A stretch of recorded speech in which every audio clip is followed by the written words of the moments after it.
келгенде ала сумкамен келіп едік қалаға. Ешқандай үйімізде болған жоқ, дачада тұрдық біз.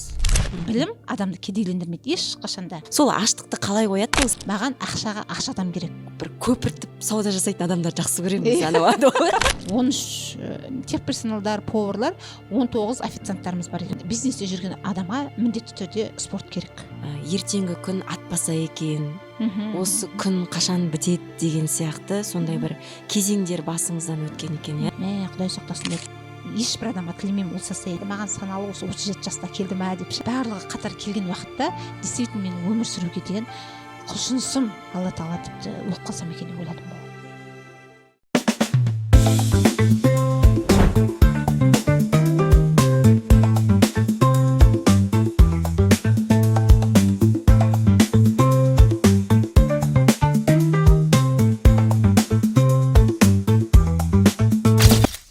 Сәлем баршаңызға, сіздермен Шамшырақ подкасты және мен Хамит Бибінұр.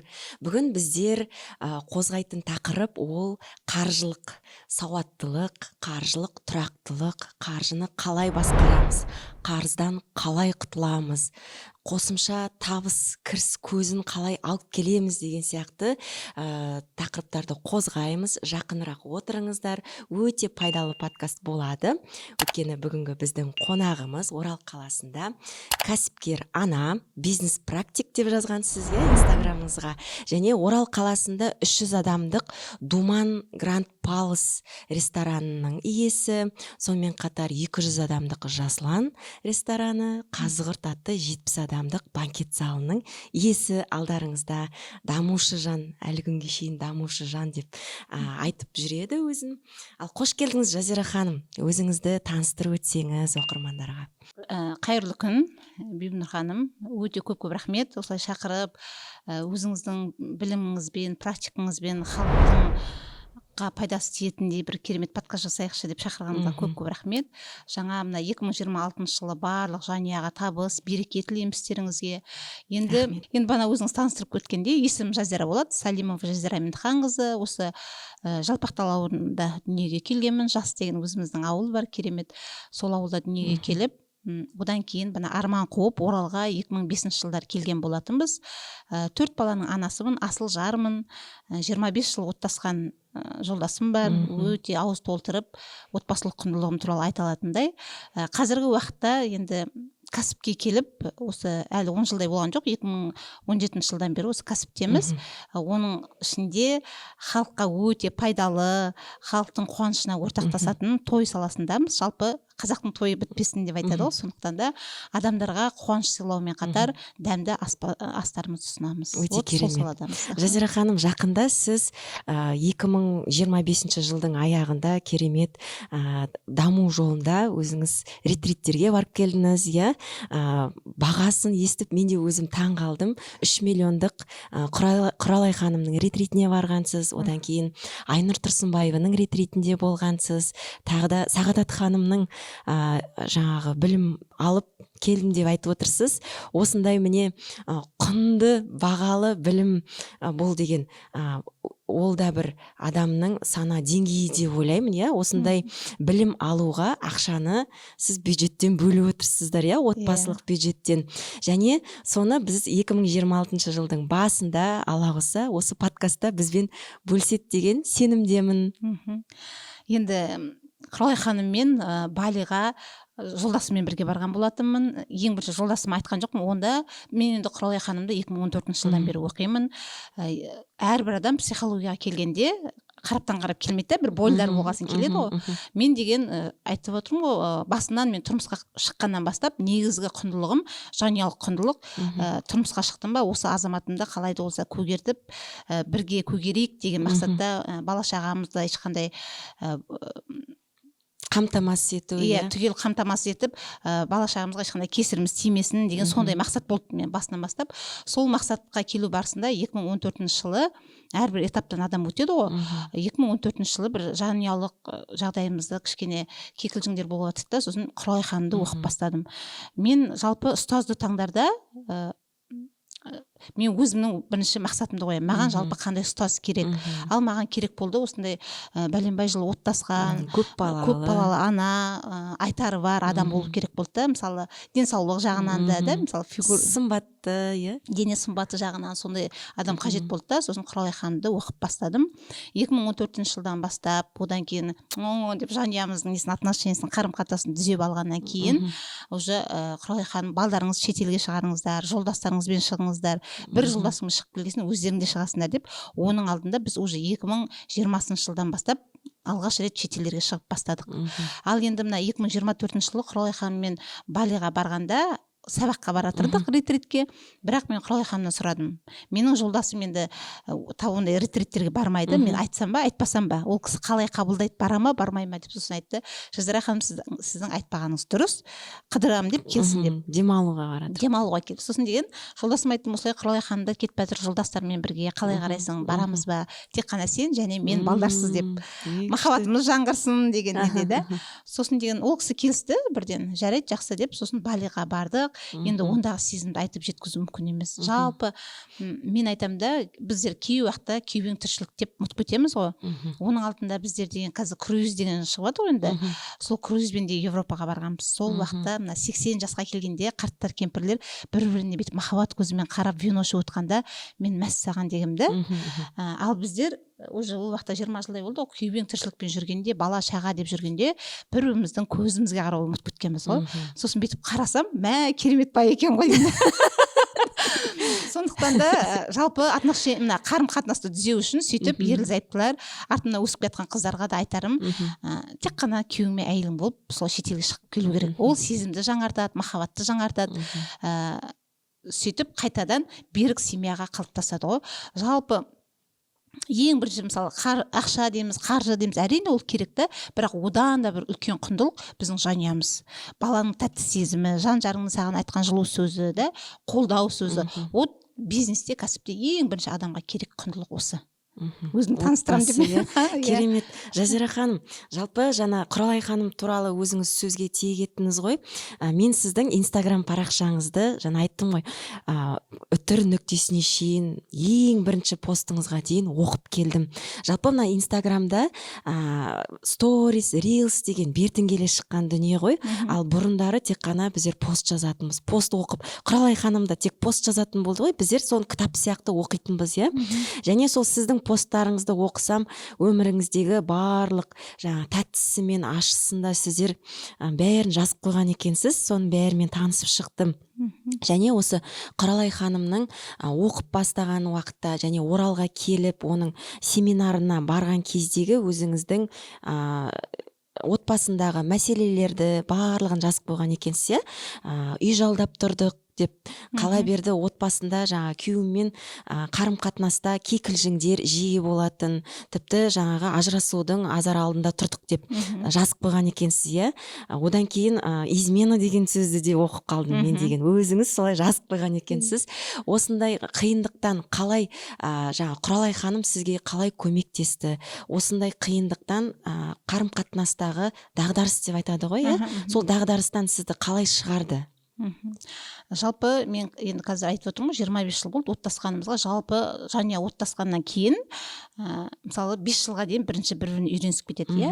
Одан кейін 5 жылдан кейін күшті өмір сүріп жатады да, 15 жылда бір тағы қарым-қатынаста мәселелер болады. Мына бала подростковый өсіп кетеді ғой. 15 жылдан кейін не екенін білмеймін, сондай не болады. Сол сияқты мысалы жанұя құрғаннан кейін 20-25 жылдан кейін тоже сондай. Мысалы кейбір адамдар болады ғой, ересек адамдар, мысалы жастары 50-де 60-да, бірақ ажырасып жатады. Неге? Бана дағдарыс кезінен бір-бірін дұрыс түсіне алмай қалады, иә.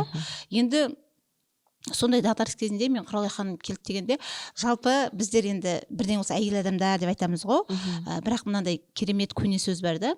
Бір әйел адам ғұламаға келеді да, ажырасам деп, докторға ма солай келеді, дәрігерге, маған мен жолдасыммен ажырасам, біз бірге тұра алмаймыз. Адвокатқа келеді. Иә, мен бізге тұра алмаймын. Сосын деген адвокат тұрады да, жарайды, ажырасуға болады, бірақ сіз деген 6 ай өміріңізде көрсетпеген құрметті жолдасыңызға көрсетіңіз дейді, 6 ай. 6 айдан кейін ажырасасыздар деп. Сосын деген әйел үйіне кетіп қалады да, сосын бана көрсетпеген құрметтерін көрсете бастайды ғой. Сөйтіп қараса, күндердің күнінде жолдасты бұған деген жақсы көзқараспен қарап, сөйтіп екеуінің қайтадан махаббаттары жаңарып сөйтіп келеді. 6 айдан кейін адвокаттың өзі хабарласады: сіздің 6 ай уақытыңыз бітті, ажырасуға сотқа арыз берейік, келіңіз дегенде, ана әйел тұрып жылап тұрып: кешіріңіз, мен ажыраспайтын болдым, менің қасымдағы жолдасым өмірде ең жақсы адам екен ғой деп. Енді бір уақытта ойлаймын да, енді біздерде сондай моменттер болды ғой дағдарыс уақытында. Ал қазір ойлаймын да, оказывается, менің жолдасым деген мені осындай состояниеге әкелген осы жолдасымның арқасы екен ғой деп. Бана айтып жатырмын, біздер көбіне эфирде жүреміз, енді қазір заман талабына сай деп та, әйел адамдар. Бірақ ар жағымызда біздің ер азаматтарымыз бізді қандай қолдап тұрғанын білмейміз. Көбі маған да жеке сұрақ жазып жатады: Жазира ханым, сіз деген постоянно эфирде өзіңіз жүресіз, жолдасыңызшы дейді да. Мен айтамын, бар шаруаны бітіретін сол кісі, мен эфирде жүретін адаммын дейді да. Сондықтан да әрбір жанұяның өзінің құндылықтары болады ғой.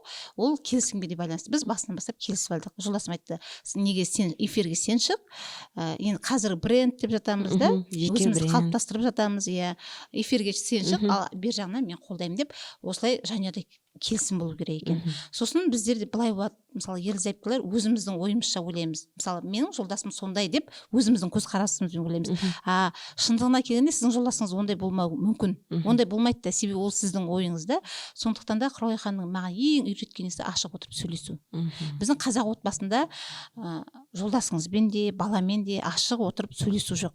Кейбір уақытта ата-анамен де.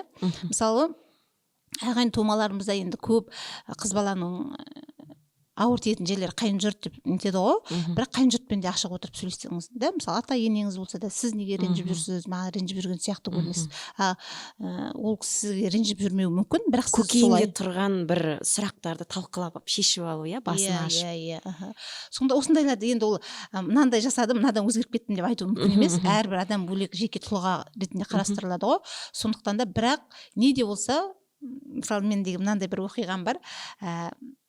Кейбір қыздарға сабақ болуы мүмкін. Мен неге десеңіз, осыны айтқанда көп қыздар күледі: мә, қалай Жазира ханым, бұл да бір даналық қой дейді да. Бірде жолдасымыз екеуміз келе жатырмыз машинада, сосын деген балдарым сұрайды каникул уақытында ғой, демалыс уақытында, жазғы демалыс уақытында: мама, қазір қандай ай дейді да. Мен айтамын, шілде деймін. Июль айы еді. Сосын деген жолдасым тұрады да: жоқ, тамыз емес па дейді да. Сосын мен жарайды, тамыз болса тамыз дедім да, қарадым да күлдім. Сосын барып бір кезде жолдасым календарда қарайды да: мә, шілде екен ғой дейді да. Сосын деген маған айтады: неге сен тамыз деп қарсыласпадың дейді да. Бұрынғы Жазира болса қарсыласатын еді ғой. Сосын деген мен айтамын: жоқ, ол сенің ойың ғой деймін да. Сенің үшін тамыз болса, онда тамыз бола қойсын деп. Енді мен ішімнен біліп отырмын ғой шілде екенін. Мысалы сондай моменттерде жақсы сенікі дұрыс деп па? Иә, сенікі дұрыс деп. Көбіне біздің тайталасатыннан шығады ғой, ұрыстың басшысы. Мысалы ол кісінің де құрметтеу керек түсінігін, өзінің түсінігін де құрметтеу керек. Мысалы кейбір әйел адамдар түсінеді да, мә деп бүйтіп сүміреп, олай емес. Өзіңнің неңді түсіндіре біліп айту керек. Егер түсінбесе, жақсы, онда сіз ойлағандай болсын деп сөйтіп түсінікке келу керек. Сол түсінікке келгеннен кейін барып бизнесті ашу керек қой жалпы. Әуелі қарым-қатынасты түзеп алғаннан кейін. Жалпы сіз өзіңіз 12 жыл мемлекеттік қызметте қызмет жасадым деп айттыңыз, иә? Және сол кезден қалай сіз кәсіпке келдіңіз? Иә, енді әрбір жылдардың өзінің нелері болады ғой, керемет кезеңдері. 12 жыл кәсіпке госслужбада болдым, мемлекеттік қызметте. Ауылдан келгенде арман қуып келген едім. Негізінен мен кішкентай кезімнен бастап арманым судья болу еді. Не екенін білмеймін, судья болу болды. Содан деген мемлекеттік қызметте стажировка дейді ғой. Сол стажировкадан неткеннен бастап 6 ай мысалы тегін жұмыс жасадым сол сот саласында. Сосын барып этап-этаппен көтерілдім де, тәжірибе жинақтап. Жетекші маман, одан кейін бас маман, одан кейін кеңсе меңгерушісі болып облыстық сотта жасадым. Енді өмір жолым, мен өзім ризамын. Сол соттың үйреткен өмір жолдары өте күшті болды. Сол уақытта бірақ деген, уже соңғы уақыттарда кеңсе меңгерушісі болып түнгі сағат 3-ге дейін отчет жасап нетіп жүргенде адам бір толығады ғой. Сол толыққанда Дональд Трамптың кітабын оқыдым, «Как стать миллионером» деген кітабы. Сол кітапта бетеп жазған: егер де сен біреудің қарауында жұмыс жасасаң, сен байлаулы тұрған ит сияқтысың, армандарың орындалмайды деген. Менің жүрегіме қатты әсер етті. Сол сөз менің жүрегіме қатты әсер етті. Сосын барып бетеп жазған: егер де сіз бір жерде 6 айдан артық жұмыс жасасаңыз дейді, сіздің бәленбай жыл стажың бар емес дейді. Сіз жай әншейін 6 айлық өміріңізді 12 жыл қайталағансыз дейді ғой менің мысалымда. Сонда мен деген сен жинайтын опытты сол жерде 6 айда жинадың дейді да, ары қарай сен өсуің керек қой. Ал сен ол жерде өсе алмай тұрсың, себебі сен байлаулы тұрған ит сияқтысың да. Екінші күні келдім, жұмысқа келдім, жұмыстан шығамын дедім басшыма. Ол кісі енді шокта болды. Ол уақытта мен төртінші балам. деген бар. Төртінші балам жеңілдеп, тек 2 айдан кейін жұмысқа шығып кеткен уақытым болатын. Сосын деген маған айтады, сіздің деген неңіз бар, 3 жыл уақытыңыз бар, үйде декретныйда отырыңыз, мүмкін шаршаған боларсыз. Енді бізде госслужбада енді жұмыс көп қой. Сөйтіп айтады да, сосын айтамын, жоқ, мен шығамын. Неге десеңіз, мен деген әрбір декретныйға кеткенде сөйтіп кететін едім. Мен бір бизнес ашам деп кетем, бірақ шыққанда енді бизнес ашқандай боламын, бірақ өзіңдей болмайды ғой. Сосын деген қайтып келгенде бана бизнесім құлдырап қалды. Біз Алматыдан деген киімді де әкелдік, біршама дүниемен айналыстық енді. Сосын деген басшым айтады да, жоқ, сен 3 жыл декретінде отыр, сосын барып көрерсің деп. Мен айтамын, жоқ, мен де шығуым керек, қалай да болса арызымды жаздым да, декабрьдің аяғы мен өзіме ИП ашуым керек, шығуым керек деп. Сосын деген ол кісі айтады, қайда барасың дейді да, енді баламен немен, ол уақытта жолдасым мен завхоз болып жасайтын 25-ші мектепте. Табыстарыңыз да онша көп емес қой дейді да енді. Ол кісі де бюджетныйда, сен госслужбадасың, ертең кәсіпті қалай бастайсың, жинақ ақшаларың бар ма дейді. Мен айтамын, жоқ деймін. Сосын деген ойланып көресің деп 1 ай бойы мен арызыма қол қойған жоқ. Сол уақытта басшыларым қазір әлі де бар, рахметімді айтып тұрамын. Сосын деген, бірақ мен айттым, егер де мен деген қазір мына жерде жұмыстан шықпасам, күндердің бір күнінде қайтадан сотқа ақша керек уақытта әйтеуір мына тұрақты еңбекақы ғой деп шығып кетесің ғой. Ал егер де кәсіппен айналысатын болсам, не де болса айтады ғой, артымызда Москва деп, не де болса алға деп, тәуекел деп жүре беремін ғой деп. Сосын 1 айдан кейін қойды арызға, январдың 17-сі күні, әлі уақытқа дейін прямо есімде, 17-сі күннен бастап мен өзімнің жеке кәсіпкерлігімді ашып, сол жеке кәсіпке кеттім. Бірақ алдымен кеткенде үйге келдім да ойлаймын да, мына эмоцияға біз әйел адамдар берілеміз ғой, жұмыстан шықтым дедім, үйге келіп ойлаймын, немен айналсам деймін да. Әлі нишаңыз таңдаған жоқсыз. Иә, жұрттар мысалы қолына торт пісіру келеді, массаж жасау келеді да. Мен ойланып отырсам, қолымнан ештеңе келмейді екен. Мә деймін ғой. Сосын деген, бірақ сол уақытта ұтқан жерім, мен бейде ойладым, мен оның алдында мұғалім болған болатынмын. 5 жыл, 4 жыл оқып, сосын ойлаймын да, мұғалім болу, 5 жыл мұғалім болдым, мұғалім болу үшін 4 жыл оқыдым деймін да. Заңгер болу үшін тоже 4 жыл оқыдым. Енді мен кәсіпкер болу үшін оқуым керек болар деп осылай отырдым да, нишамды әлі білмеймін. Сосын деген жолдасым айтып тұрмын, бізде жанұялық қарым-қатынас жақсы екен, сосын жолдасым екеуміз осылай бетпе отырып алып, немен айналысамыз дейміз да. Сосын деген осы жерде айтып келетіні көп адамдар ана кісінің айтқанымен жасап кетесің ғой негізі. Сөйтіп жүріп деген, мен ағам деген ол уақытта маршрутты жасайтын. Сосын айтады, өздерің газельдерің болса күшті екен, жақсы табасыңдар, күн 1 айда 450 мың табасыңдар деп. Енді ол уақытта менің зарплатым 130 мың болды. Меңгеруші болған соң енді ол уақытта зарплатым жақсы болды негізінде. Соттан кеткенде 2017 жыл едәуір ақша болды да. Сосын деген 450 мың табасыңдар 1 айда дегенде, мә дейсің да, оны ешқандай шығынын көрмейсің ғой. Осылатын бар дейсің. Оны көрмейсің. Сосын мен айтамын, жолдасым айтамын, давай онда сол не тек деп. Сосын деген, бірақ әлі білмей тұрмыз да. Сосын мен айттым, одан да мен деген кәсіпкер болу үшін давай оқиын деп, Алматыға жолдасыммен бірге алып, Алматыға оқуға айтып қалдық. Қазір кім тренер екенін айтпай ақ қояйын, себебі деген ол кісі қазір мына біздің рынокта жоқ, Америкада тұрады. Сосын сол кісіге барып айттым, жеке консультацияға еді. Ол уақытта менің салмағым 87 килограмм болатын. Кәдімгі мынандай кресло адамды семіртеді деп айтамын ғой мен дегенде. Басшылықта болғасын, креслода отырасың, қараптан қарап отырып семіресің. Сосын деген сол кісінің жеке консультациясына бардым Алматыға. Сосын бардым да айттым, осылай мен кәсіптен тек госслужбадан жаңа шықтым, немен айналысатынымды білмеймін. Мен сізге сонымен айналысуға келдім десем, ол кісі қарап, мен осылай тұрып ер адам ғой енді, басымнан аяғыма дейін қарады да, сен өзіңнің салмағыңды басқара алмай жүргенде кәсіпті қалай басқарасың деді. Маған прямо деген ауыр сөз болды да. Оған дейін менің жолдасым айтып жүр маған, Жазира, сен толықтап кеттің, мен оны естімеймін да, елемеймін да. Біз әйел адамдар сөйтеміз ғой, өзімізді ақтап алғымыз келіп, онда басқа әйел тауып ал деп қоясың. Содан деген сөйтіп айтқанда менің жүрегім, бірінші алған инсайтым тек өзім жүдеуім керек болды ғой деп. Өзің денеңді. Сосын деген мен ренжіп қалдым. Сосын ол кісі айтты, сіз ренжімеңіз, егер де сіз кәсіпкер болғыңыз келсе, бұндай негатив сізге көп келеді, соның бәріне дайын болуыңыз керек деді ғой. Бірінші мен сізге айтып тұрған сөзім осы деп. Сосын жақсы, вообще-то мен сізге ниша таңдап келгенмін деп қоямын ғой. Мойындағым келмей жатыр да. Сосын айтты, қолыңыздан не келеді, 50 зат жазыңыз дейді ғой, қолыңыздан не келетінін. Басталып жатыр. жазамыз. уже жайлап Иә. қаржылыққа, қолыңыздан не келетінін жазыңыз дейді ғой. Мгм. Жазайын десем қолымнан ештеңе келмейді ғой. Сіз осыны деген рилсқа бір салған сияқтысыз, мен оқыдым осы жайлы. Иә, өз нишаңды қалай табамыз деген тақырыпта. мүмкін, иә. Сосын енді жазайын десем қолымнан ештеңе келмейді ғой. Сөйтсем тек қана компьютер басу келеді деймін да қолымнан. Сосын себебі 12 жыл соттан өттім компьютер. Сосын деген басқа ештеңе жаза алмадым. Сосын айтады, қолыңыздан дым келмей ме дейді. Ештеңе келмейді деймін да. Ал енді қазір ойлап қарасам, қазіргі жаздарыммен көзқарасыммен, ол уақытта просто мен өзіме деген сенімділік болмаған екен. Ал мысалы қазір менен сұрасаңыз, жаздар сен қолыңнан не келеді деп, мен сізге 50-100 жазып берер едім да. Бүйтіп ақша тауып болады, былай ақша тауып болады. Ал ол уақытта менде өзімде сенімділік болмады. Сосын қолымнан ештеңе келмейді деп ойладым. Сосын айттым, қолымнан тек қана жазу керек. Сосын айтты, онда сізге юридический услугымен, сонда юридический не ашу керек, услуга ашу керек, заңгерлік қызмет көрсетуіңіз керек, қолыңыздан басқа ештеңе келмесе. Сосын мен репетиторствоны жаздым, бастауыш сынып мұғалім болдым ғой. Сол не деп, сосын деген қайсысының табысы көптеу деді, сосын мен айттым заңгерлік деп. Онда сол салаға барыңыз деп мені қайтарып жіберді. Сосын келгеннен кейін барып, сол Алматыдан келгеннен кейін, мысалы қыздарға да айтамын да, көбі маған хабарласады, мен дәрігермін, мен деген мұғаліммін, қалай кетерін білмеймін кәсіпке деп жазып жатады маған. Сонда мен айтамын да, ең бірінші оқыңыз. Білім адамды кедейлендірмейді ешқашанда.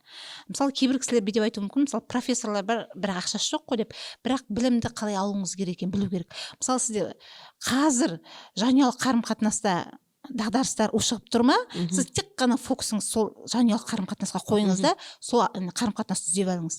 Екінші этап, сізге мысалы ақшалай дағдарыс келіп тұр ма, бизнестің дағдарысы келіп тұр ма, тек қана фокусыңыз соған қойыңыз да, сол саланы реттеп алыңыз. Вот көрдіңіз бе? Сосын сөйтіп мен бірінші сразу білім алудың арқасында сол кісінің несімен осы Оралға келіп заңгерлік қызметімді аштым. Өте күшті жүрді. Бізде де департамент юстиция неге алады ғой, есепке алады да. Сонда бір жылдың ішінде мен 500 іс қараппын да. Мен қарауымда 2 адам болды. Соттыңыздар болды тоже подружкаларым еді, соларды қасыма шақырып алып, сонда айтады да 500 неге қалайдан тапқансыз кісіні дейді да. Ол адамдардың сенімділігі. Қай уақытта да өзіңіз дұрыс жүрсеңіз, ешқандай андай бояу қоспай, қалай бар, солай түсіндірсең, мысалы деген, мен клиенттер келгенде, юридический услуга, заңгерлік қызмет алуға келгенде айтамын, біз ешқашанда гарантия бермейміз, ісіңіз, бірақ сіз жеңіліп қалуыңыз мүмкін дейді. Ол қалайша, мен не айтамын, қалай бар, мен сізге солай айтып тұрмын. Бірақ істеп көруге болады, шанс бар деп. Осының арқасында сосын кісілер бірінен соң бірі естіп келеді ғой. Соның арқасында бір жылда 500 адам нетіп, біршама адамға көмегіміз тигіздік. Жер дауы, үй дауы деген сияқты сұрақтармен. Көбіне жер дауын шештік. Мен заңгерлік қызметте жүргенде, бана жер дауын, несиелік істерді қарап жүргенде, ажырасуға да қыздар келеді, қыз келіншектер. Сол уақытта 2 сағат отырып консультациясын беремін де, ажыраспайтындай қылып жүремін ғой. Сосын деген, сөйтіп оншақты былай енді жалпы ажырасуға мен алған жоқпын. Себебі мен ойладым, ар жағында бала бар, оның көздерін көргім келмейді, жәудіреген де. Енді сотқа ден дұрыс адам келмейді ғой негізінен. Шама келсе, бана бейбітшілік түрде шешу керек. Сосын деген, көбіне солай алмаймын да, келген қыз келіншектерді 2 сағат консультациясын беріп жүріп, сөйткенде сол жерде жылайды отырып, сол уақытта мен бүйтіп армандайтын едім. Психологический кабинет ашқым келеді, қыз балаларға осылай әсер ететін депші, келіншектерге. Сіз өзіңіздің икеміңізді біліп тұрсыз ғой, иә? Ол да бір талант сияқты ғой, иә? Иә, сонда маған айтады, мен күшті босап қалдым, жеңілдеп қалдым деп, сол жерде отырып жылайды, шайларын ішеді. Уақытым кетіп жатыр, ал мен көмекшілерім айтады да, қасымда, Жазира ханым, сіздің сотқа баратын уақытыңыз болды ғой, мен айтып, ладно, сендер бара қойыңдар, мына келіншекті мен тастап кете алмаймын деп, мен бойлы ашылып қалды да, мен ары қарай нетуім керек қой. Сосын сөйтіп деген қазір 10 шақты келіншектерім бар. Сол уақыттан бастап танысып, менен деген семьяларын сақтап қалған, әлі күнге рахметтерін айтып жатады. Сол уақытта өз-өзіме риза болып қаламын.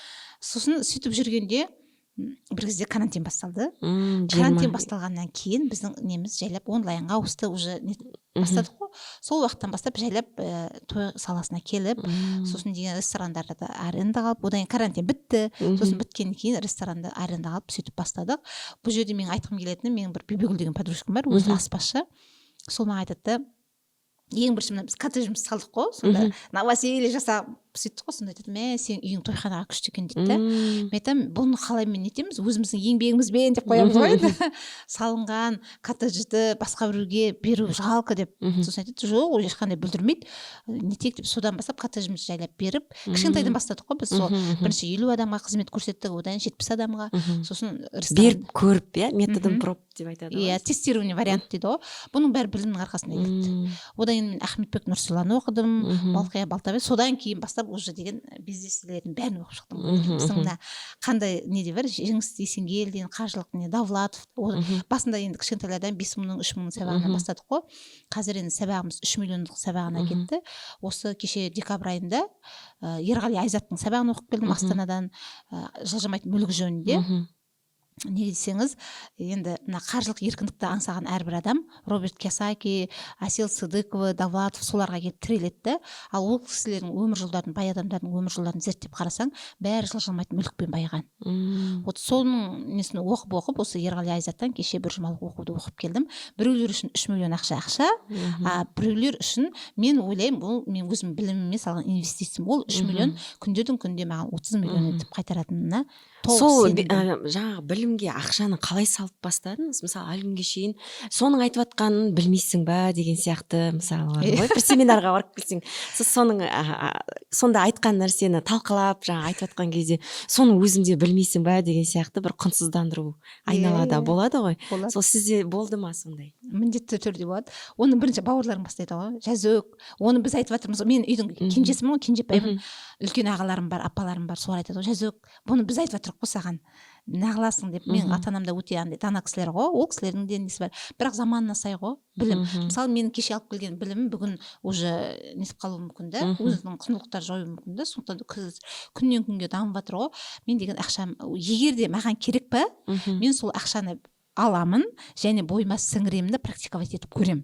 Мысалы, кейбір қыз келіншектер болады, алады да, бірақ деген бір екі оқығаннан кейін пайдаланбай қалады практикада. Егер де сіз практикада пайдаланбасаңыз, ол сізге біліміңіз аспайды. Сондықтан да білдім, неге десеңіз, мысалы мен кезінде Құралай ханды оқыдым дедім ғой, Астана барса Астанаға бардым, Балиға барсам Балиға бардым да. Неге? Бана қарым қатынасты реттеп аламын деп бардым да. Артынан қуып ол кісіге қазір мен тойдым да, түгел құндылығын білдім да. Мен уже қазір деген Құралай ханды айтады ғой, бір күн сәлем берген ұстазыңа 40 күн сәлем сал дейді. Бір күн сізге білім берсе, соған 40 күн сәлем. Мен қазір ол кісіні құрметтеймін ұстазым ретінде. Қай жерде де кім не десе о десін, мен Құралай ханды алғашқы ұстазымның бірі деп есептеймін. Сосын Айнұр Тұрсынбаева, енді бір кісілер бетіп нетуі мүмкін, мысалы Айнұр Тұрсынбаевадан шығып жатқан миллиардер қыздар қаншама. Мысалы өзіміз Қайша Кери, Назым Әлди да, сол кісілердің барлығы, мысалы біздің Анифа ханым тоже да. Одан кейін Давлатовтан да білім алдым. Ол кісілердің білімі, мысалы маған деген, мен айтып тұрмын, біз қарапайым семья болып енді келгенде ала сумкамен келіп едік қалаға. Ешқандай үйімізде болған жоқ, дачада тұрдық біз. От жағып, дачада тұрған кездеріміз болып қойғанда. Ол да бір жақсы кезең да. Сонда деген қазір мен ойлаймын да, 7 жыл сосын мен проулкеде тұрып, Құралай ханым не айтты, соның бәрін істедім. Таңда 5-те тұр дейме, 5-те тұрамын. Дұға оқи дейме, дұға оқимын. Не істеді, су іш дейме, су ішемін, ішпе дейме, ішпеймін. Содан мен деген 7 жыл, сіз шанасыз ба? Мен өзім арендаға алып жүрмін да. Ресторанды айтамын ғой, өзімнің осындай ресторан болса екен деп армандаймын да. Сосын деген, бірақ армандау үшін енді әрекет жасау керек қой, ресторан болу үшін. Содан 7 жыл таңда тұрып сұраймын Алладаншы. Аллаға айтамын, может енді менікі де андай діни тұрғыдан қате болар, бірақ мен бүйтіп сұраймын. Алла, мен саған 10 мың шағымды бүгін берейін, жүрейін 10 мың шақ, сен маған соның несі қайтарымы ретінде маған деген ресторан бұйыртшы. Және де 100 деп сұрамаймын ғой, 300 адамдық ресторан бұйыртшы деймін ғой. Сосын қазіргі алып отқан Думан Гранд Палас, қазір Байбол деп өзгерттік атын. Сол ресторан күнде таңертең барып қасына барып армандаймын. Ол уақытта Зачанск тұратын едік қой. Содан деген Алла тағала менің немді естіді, дұғамды естіді. Күндердің күнінде сол тағы бір сапардан келе жатқанда, саяхат жақсы ғой, керемет қой. Сол Дубайдан саяхаттан келе жатқанда, сол Думанградты хозяин звондап тұр. Оның алдына барып, мен 2 ай бұрын барып жолыққам, сіз сататын ойыңыз жоқ па деген, жоқ, сатпаймыз деп сөйлеп еді ғой. Сосын күндердің күнде звондап тұр ғой. Мен өзім ой салып тұрмын да, сосын ол кісі ойланып бірінші сізге хабарласып тұрғысы. Иә, мен ешқандай жарнама салған жоқпын. Алам десеңіз келіңіз дейді ғой. Сосын айттым, Алла өзіңе тәуекел еттім. Ол уақытта Дубайдан келатқанбыз, самолетте бір ана менің техникаларым көп, біздің Құралай ханның үйреткені, самолет жаңада ұшып келатқанда бүйтіп вибрация болады ғой, сол уақытта түп саны ашылып кетеді екен да, сол уақытта армандарыңды айтып жүруің керек екен. Сөйтіп келе жатқанда Алматыға қонайын деп келе жатырмық, сосын айтамын да, Аллам, сол уақытта уже бізде Жасұлан рестораны бұрында бізде арендада болды, тапсырып тастап едік, хозяйканың өзі алып алды да, сосын айтамын да, Алла, егер де мен үшін қайырлы болса, маған ресторан бұйыршы, өзім сатып алайын, әйтпесе аренда төлеуден шаршап кеттім деп. Ол шаршамайсың ау, просто біздің Орал дайын емес арендаға беруге. Мысалы бүгін беріп жатады, күшті істеп жатсаң тапсыра ғой деп, сондай неде. Қызғаныш кішкене, иә. Білмеймін енді, мүмкін қызғаныш па неме, әйтеуір или арендасын көтеріп жүр. Арендасын мысалы көтеріп жүреді. Действительно бізде басында енді 400 мың болған, одан кейін біршамаға дейін көтерілді. Содан кейін келатқанда айтамын да, Алла маған бұйыртшы деймін ғой. Содан сізге өтірік маған шығып, прям самолеттен түсіп, аэропортта жүргенде маған бана хозяин звондайды ғой. Жазира, біз осы ресторан сататын болдық, қаласың ба деп. Құрттай тұра тұрыңыз дедім. Алматыдан 2 күнде келем, сосын мәселені шешеміз деп. Сөйтіп Алла тағаланың осы уақытқа дейін бана жаяу жүргенім бар, дұға еткенім бар, жолдасыммен жасаған қарым қатынасым бар да, уже психологияға келгенде сен уже адамдарға ашу не дегенді ұмытпайсың ғой. Бәрін қабылдап тастайсың да, мысалы ата әке шешем бар, қайын жұртым бәрін қабылдап тастағаннан кейін Алла тағала маған сый етіп сол 300 миллиондық 300 адамдық ресторанды беріп тастады ғой. Ең мен деген мына өмірдегі енді барлығы жетістік қой, бірақ қазіргі уақытта ойып тұрып орын алатын жетістігім, мысалы мен бұрында бүйтіп ойлайтын едім, сотта жүргенде де, ой, ондайда бұрында шешендер, немістер, әзербайжандар, осы жердің бәрі, центрдің бәрі сондай болған ғой. Сонда деген ойлайтын едім, или депутат, или әкім, сондай кісілер алады депші. Мына қанымы ауылдан шыққан, 30 үйлік ауылдан шықтым ғой, енді орысшаны да дұрыс үйренген жоқпыз да. Сондай ошақ жағып отқан жеріне шығып, осындай 300 адамдық ресторанды ойып тұрып алғаным. Бұл деңгей адамның біріншіден деңгейі де, екіншіден Алла тағаланың қарасқаны деп ойлаймын. Қазір айтады ғой, қарғыс алма алғыс ал дейді ғой. Елдің де алғысы олар. Бана юридический услугын кейбір уақытта бесплатно жасайсың, тегін жасайсың. Бана қыздардың көз жасының несі олар да, соның барлығы алғыс болып, маған Алладан сый болып келді ғой. Енді қазір рахмет айтамын, сол ауылындағы кісілердің барлығы біздің ресторанға келіп, кәдімгі Меңдіханның қызы деп мақтанып тұрып, өздерінің рестораны сияқты деп мақтанып тұрғанда көзіме көз жас келеді. Сосын деген енді 7 жыл армандадым ғой, арманыңа берік бол деп айтады ғой негізінде. Сонда қазіргі уақытта той жасап жатады ғой, мысалы қыздар тұрмысқа шығып қыз ұзату болғанда көзіме жас атылып тұрып жылаймын ғой бір уақытта. Осы ұзатылған қыздар бақытты болып кетсінші, шаңырақтарың берік болсын деп өзім ішімнен осылай тілеп тұрамын да, сипаймын ғой, нетемін ғой. Сонда кейбір уақытта мен айтады ғой, вообще солай қалай жақсы көруге болады дейді. Мен айтамын, білмеймін деймін да. Ана адамдардың біріншіден маған сенімі да, екіншіден банағы қыз балдар болсын, ер балдар болсын үйленіп жатқанда негізі жанұя деген үлкен құндылық қой, түсіне білген кісіге да. Осы жерден бастап алып жатыр да. Мен айтамын да, Аллам осыларға біздің тек қана жақсы қасиеттерімізді дарытып қойшы осы жерде деп. Мен сондай құндылықтарға мысалы келгенде де, кеңес сұрап келгенде де, мысалы биші қыздарды кімді жалдайық дегенде сондай құндылықтар бар. Мысалы Арна ханым сондайларды мен деген. Енді ол қаншалықты дұрыс қате екенін білмеймін, бірақ мен өзімнің ішкі тебіренісім солай шығады да. Осы жанұя не де болса берік жанұя болсыншы деп, кәдімгі күшті балдарына тәрбие беретін жанұя болсыншы. Сезім құндылығымен солай, иә, сезініп әрбір клиентте сезінетін болып тұрсыз ғой. Мысалы бізде тек қана просто дастархан жайып нету емес, мысалы деген сол адамға беріліп кетемін ғой. Сосын да мен айтамын да, мен деген 1 жыл бойы өзім ана администратор деп айтамыз ғой, енді қазақшасын не, өзім отырдым. Сонда деген таң сағат 5-ке дейін тойды өткіземіз, пока ішін жинаймыз ғой, 7-де тұрамын да закупқа кетемін. Сонда мысалы мен 5 айыма 2 сағаттық ұйқыма жүрдім. Айтады, өз кәсібіңді жақсы көру до того сен ұйқың қашып кетеді екен. Жанкештілікпен. Иә, бірақ шаршамайды ғой сосын адам. Иә, андай сезіммен жүресің да, рахаттанып жүресің. Бірақ менің бір енді минус жағым, адам келіп өзінің ана бойларын айтады ғой, мысалы менің жағдайым жоқ не десе, ладно, жақсы деймін да, мен жеңілдікпен бере саламын да. Сосын мен ана өзім команданы нетеді да, Жазира ханым, бұл енді бизнес қой, сіз нетпеңіз деп, қазір мен администратор ұстаймын. Әрбір ресторанымыздың өзіміз администраторымыз бар. Әлсіз тұстарыңызды адамдарға қойсыз. Ол кісілерде сезетін бар енді. Жазира ханым хабарласамыз дейді да, сосын ол кісілер түсіндіріп айтады келген клиенттарға, енді ол кісі неткенмен бұл енді бизнес қой, сондықтан да сіз шама келгенше скидка сұрамаңыз, енді қазақ бір бірімізді көтерейік деген сөздер айтып, енді скидканы сұрамайды қазір деген. Андай болыс кісі келіп тұратын, прямо деген өзіміздің әсіресе ауылдың кісілерін көргенде ішім еріксіз соған бірдеңе бергім келіп тұрады да. Жалпы мына адамдар келіп айтады ғой, алдыңа келген адамға неғұрлым иілсең, олар да иілсе, сен неғұрлым соған артық бергің келіп тұрады да. Сосын мен айтамын, ладно, осыны бонус етіп бере қояйықшы. Осыдан да ол келгенде, дастарханды көргенде күткеннен де артық берейікші деп, сондай командамыз бойынша ұстанымыз сондай. Өте керемет.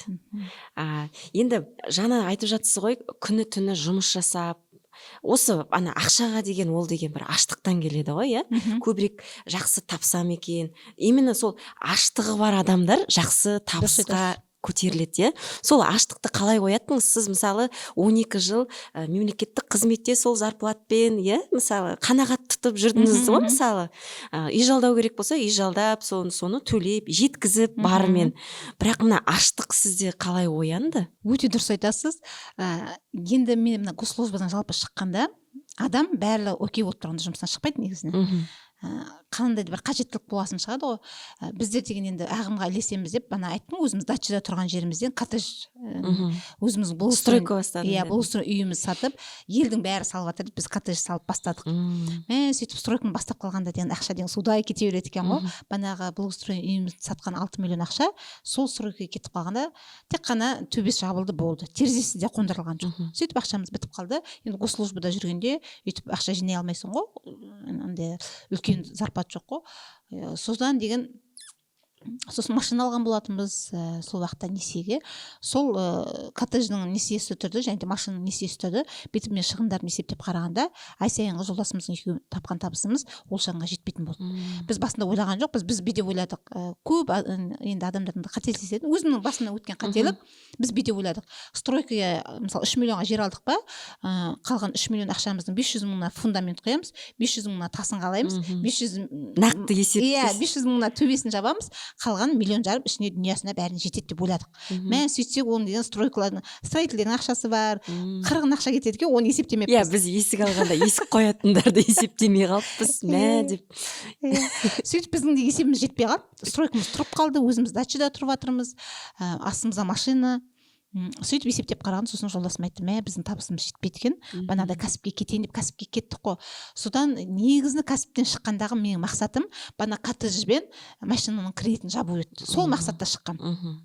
Содан деген келіп мына юридический услугамен айналысып жүргенде өзіме привычка етіп алдым. Күнде клиенттер келеді ғой, клиент келгенде қанша ақша береді? Мысалы 70 мың беремін. Мысалы қаржылық сауаттылық деген сол жерден басталады уже.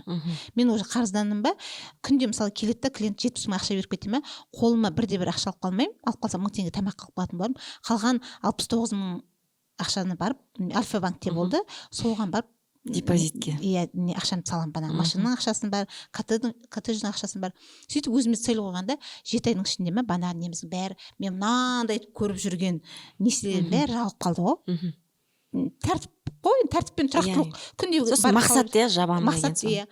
Сөйткенде уже кредиттердің бәрі жабылды, не істерін білмейсің. Сосын деген бана газель аламыз деп армандадық қой жолдасымыз, оны да алдық, бана уже ақша жинап үйрендік, бана газель аламыз нетеміз деп. Сөйтіп келе жатқанда, сосын деген мен госслужбада жүргенде армандауды да білмеппіз, да? Сол уақытта отпускіге қай уақытта шығасыз дегенде 15 июль мен 15 августтың ортасында деп айтатын едім. Себебі біздің деген неміз көрген жоқ қой енді. Жазға таласады ғой, мұғалімдер де, жаңағыдай, дәрігерлер де солай. Себебі біздің деген миымыз жетпейді да, не істеуге болатын, мысалы шетел дегенде білмейміз. Қазір мен мысалы блогерлерге вообще рахмет айтамын да. Өмірді көрсетіп жатқан. Сол уақытта банк жабамын дейтін едім. Тек қана банкны күшті жабатын болдым. Тек қана сол уақыт неден банк жабамыз. Уже мен келдім, жұмыстан шықтым госслужбадан, машинаның кредитін жабам дедім, жаптым, коттедждің жабам дедім, жаптым. Енді басқа мақсат ақша келіп жатыр, енді не істейміз? Газель аламыз дедік, уже 2 газелімізді алдық, маршруткаға салып қойдық. Енді не істеріміз деп осылай ойланып отқан, сосын жолдасым айтамын, давай шетел пландай, қана уже жайлап нелер шығып жатыр да. Сөйтсек деген ең алғаш рет Турцияға шықтық. Прям ол уақытта не вообще бөлек сезім. Сосын деген сөйтіп Турцияға ең бірінші шетелге шыққаннан кейін уже деген келгеннен кейін мақсатым барлығы бітіп қалған сияқты болды. Депрессия дейді ғой, енді депрессия ма, әйтеуір мақсатымды көрмей қалдым, не істерімді білмеймін. неде бизнесіміз жүріп жатыр, ана жақта 2 газель ақшасын тауып жатыр, басқа мақсат қояйын десем, уже мен болып толып қалған сияқтымын. Енді өзімде коттедж бар, сосын тағы бір неміз бар, үйіміз бар, 2 үй бар, мә сол жарайды деп отырмын. Не істерін білмеймін. Сосын деген 3 күн болды, 3 күннен кейін айттым, Жазира, мен енді кітапты Роберт Кийосакидің несі бар да, бір демаласыз ба, 7 күннен артық демалмаңыз, 7 күннен артық демалған өміріңіз сізді депрессияға әкеледі деген бір кітабында сөз бар. Сосын 3 күн еттім да, 3 күннен кейін уже жаңа мақсат қою керек екенін білдім. Бана айтып жатты сол сіздің аштық деп. Сол уақытта менің спортсменде, даже жүгіргенде де спортсмендердің екінші диханиясы ашылады да, оны мына көбіне жүгіретін адамдар түсінеді да.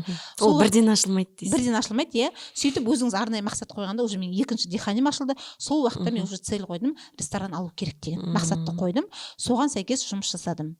Сосын сөйтіп сонда мен де қазір командама жұмысқа алғанда да қыздарға айтамын да, маған ақшаға ақша адам керек.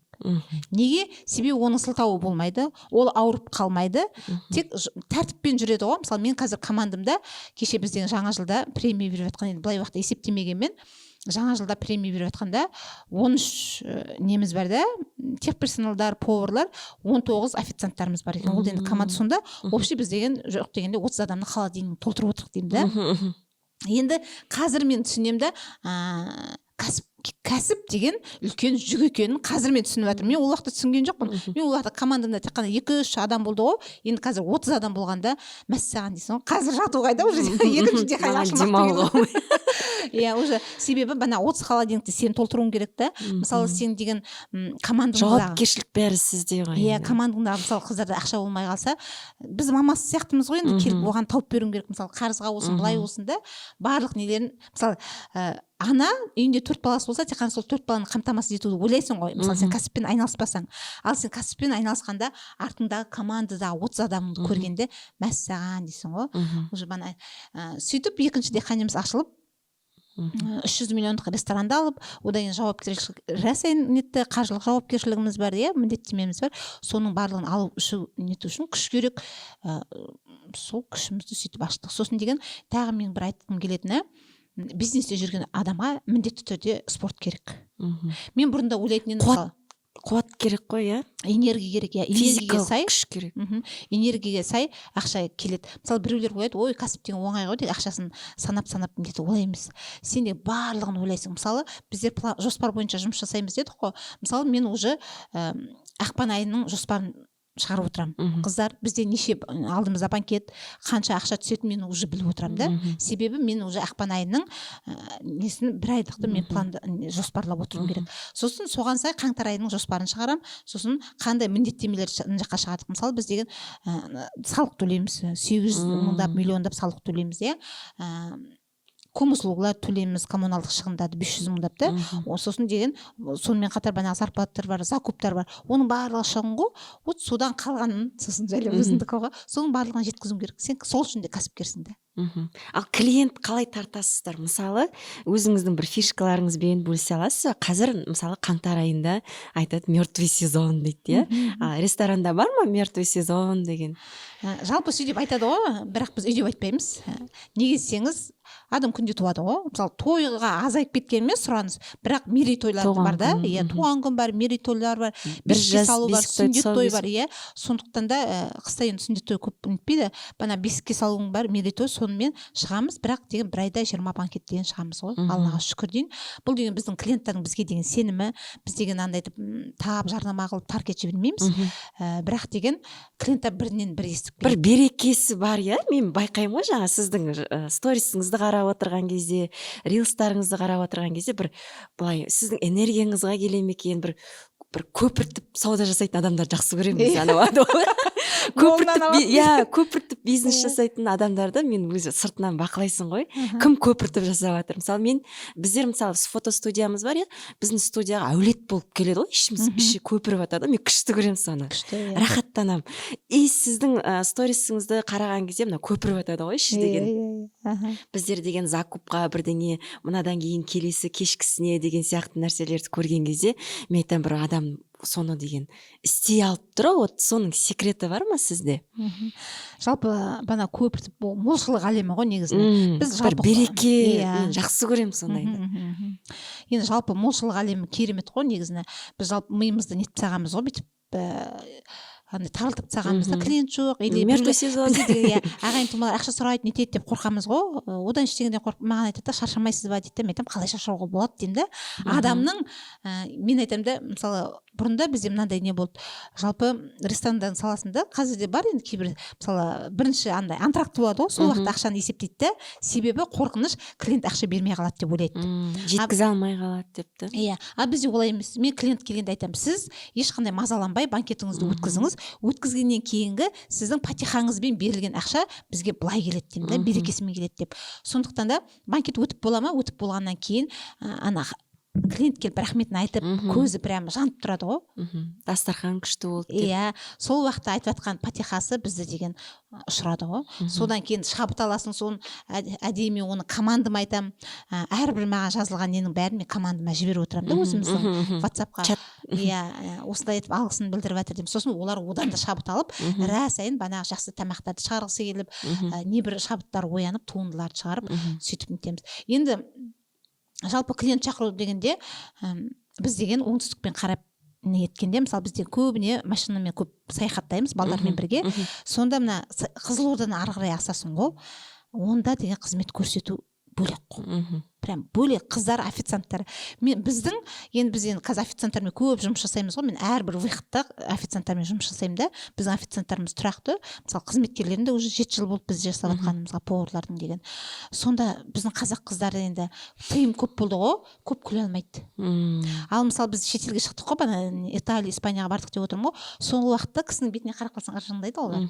Мысалы киноларда күліп тұрады. Иә, күліп тұрады. Сонда мен қыздарыма айтамын да, официанттарыма, негізі официант деген ең беделді жұмыс қой деймін да. Клиент келіп, біздің айнамыз сендерсіңдер. Сендер арқылы клиент бізді таңдайды. Себебі сіздер өздеріңіздің енді қарқылдап күлме, бір ыржыңдап тұрып, өзіңнің әдемі күлкіңмен тұрсаң қандай күшті. Қыз баланың күлген, тем более әдемілік сыйлайды ғой, жылылық сыйлайды да. Ер балдарға да айтамын, сендердің бір жылы жүздерің, айтады ғой, табағына барма, қабағына қарап дейді. Сендердің жылы жүздерің болса, соған бізге риза болады. Көбіне соған клиенттарымыз келіп түртіп айтады ғой, официанттарыңыз қандай күшті дейді. Бәрі жылы жүзді, әдемі балалық нелерін беріп тұрады деп, энергиясын беріп тұрады деп. Ол бір. Екіншіден бана өзім постоянно энергиямен жүремін, себебі білемін ақшаның энергияға келетінін. Жалпы неге рахаттан басқа? Өмір күшті ғой негізінен. Жалпы өзім мен кешкілікте жатарда, я бақыт, Алла бергеніңе шүкір деп жатамын. Енді қасымда жан жолдасым бар, балаларым бар, үйім бар, кәсібім бар, ата-анам бар, қайын-жұртым бар, одан басқа командам бар, маған сенім білдіретін. Одан басқа не керек деймін да. Сөйтіп таңертең бақытпен оянып, бақытпен тұрамын да. Жан жағыма шуақ шашуға прям дайын тұрамын да. Әлем бізді сол үшін жаратқан ғой негізінен. Күйзеліп, қиналып, ет жүрмесін деп. Сондықтан да енді шүкір ете білген адамға барлығы жетістік. Бірақ бір түртіп айтқым келетіні, шүкіршілікке салынып, жалқаулықты шатыстыруға болмайды. Біздің қоғамда мысалы сондай белес алады да кей уақытта. Ой, осы шүкір етіп жатырмын деп ұйықтап жатыр ғой. Иә. Ол деген мысалы мен ойлаймын жалқаулыққа салынып жатады. Кей уақытта айтады, шауып шаршамайсыз ба дейді. Мен айтамын, неге шаршауым керек? Әлем Алла тағала мені жаратып тұр ғой, осылай шапсын жүрсін деп та. Неге мен шаршауым керек деймін да?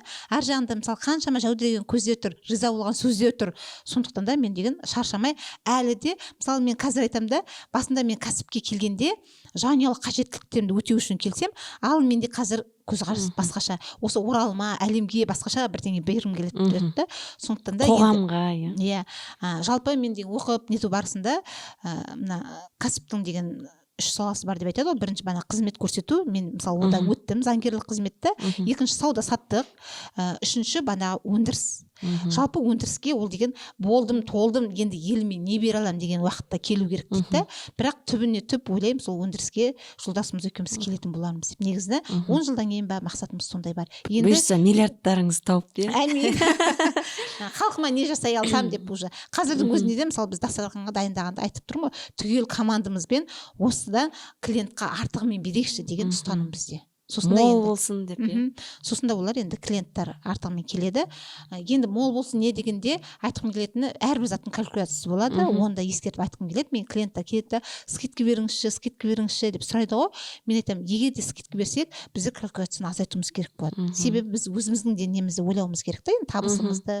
Сондықтан да сөйтіп ашып түсіндіріп айтқанда, жақсы, онда солай тұра берсін дейді ғой. Енді біздің бағамыз, қазір алдында бір клиентім айтады, сіздің бағаңыз дейді, тамағыңыздан асып кетеді ғой дейді да. Прямо бағамызға қазір в данный момент өзіміздің тамағымыз, сапамыз, неміз, қызметіміз сай деп ойлаймын.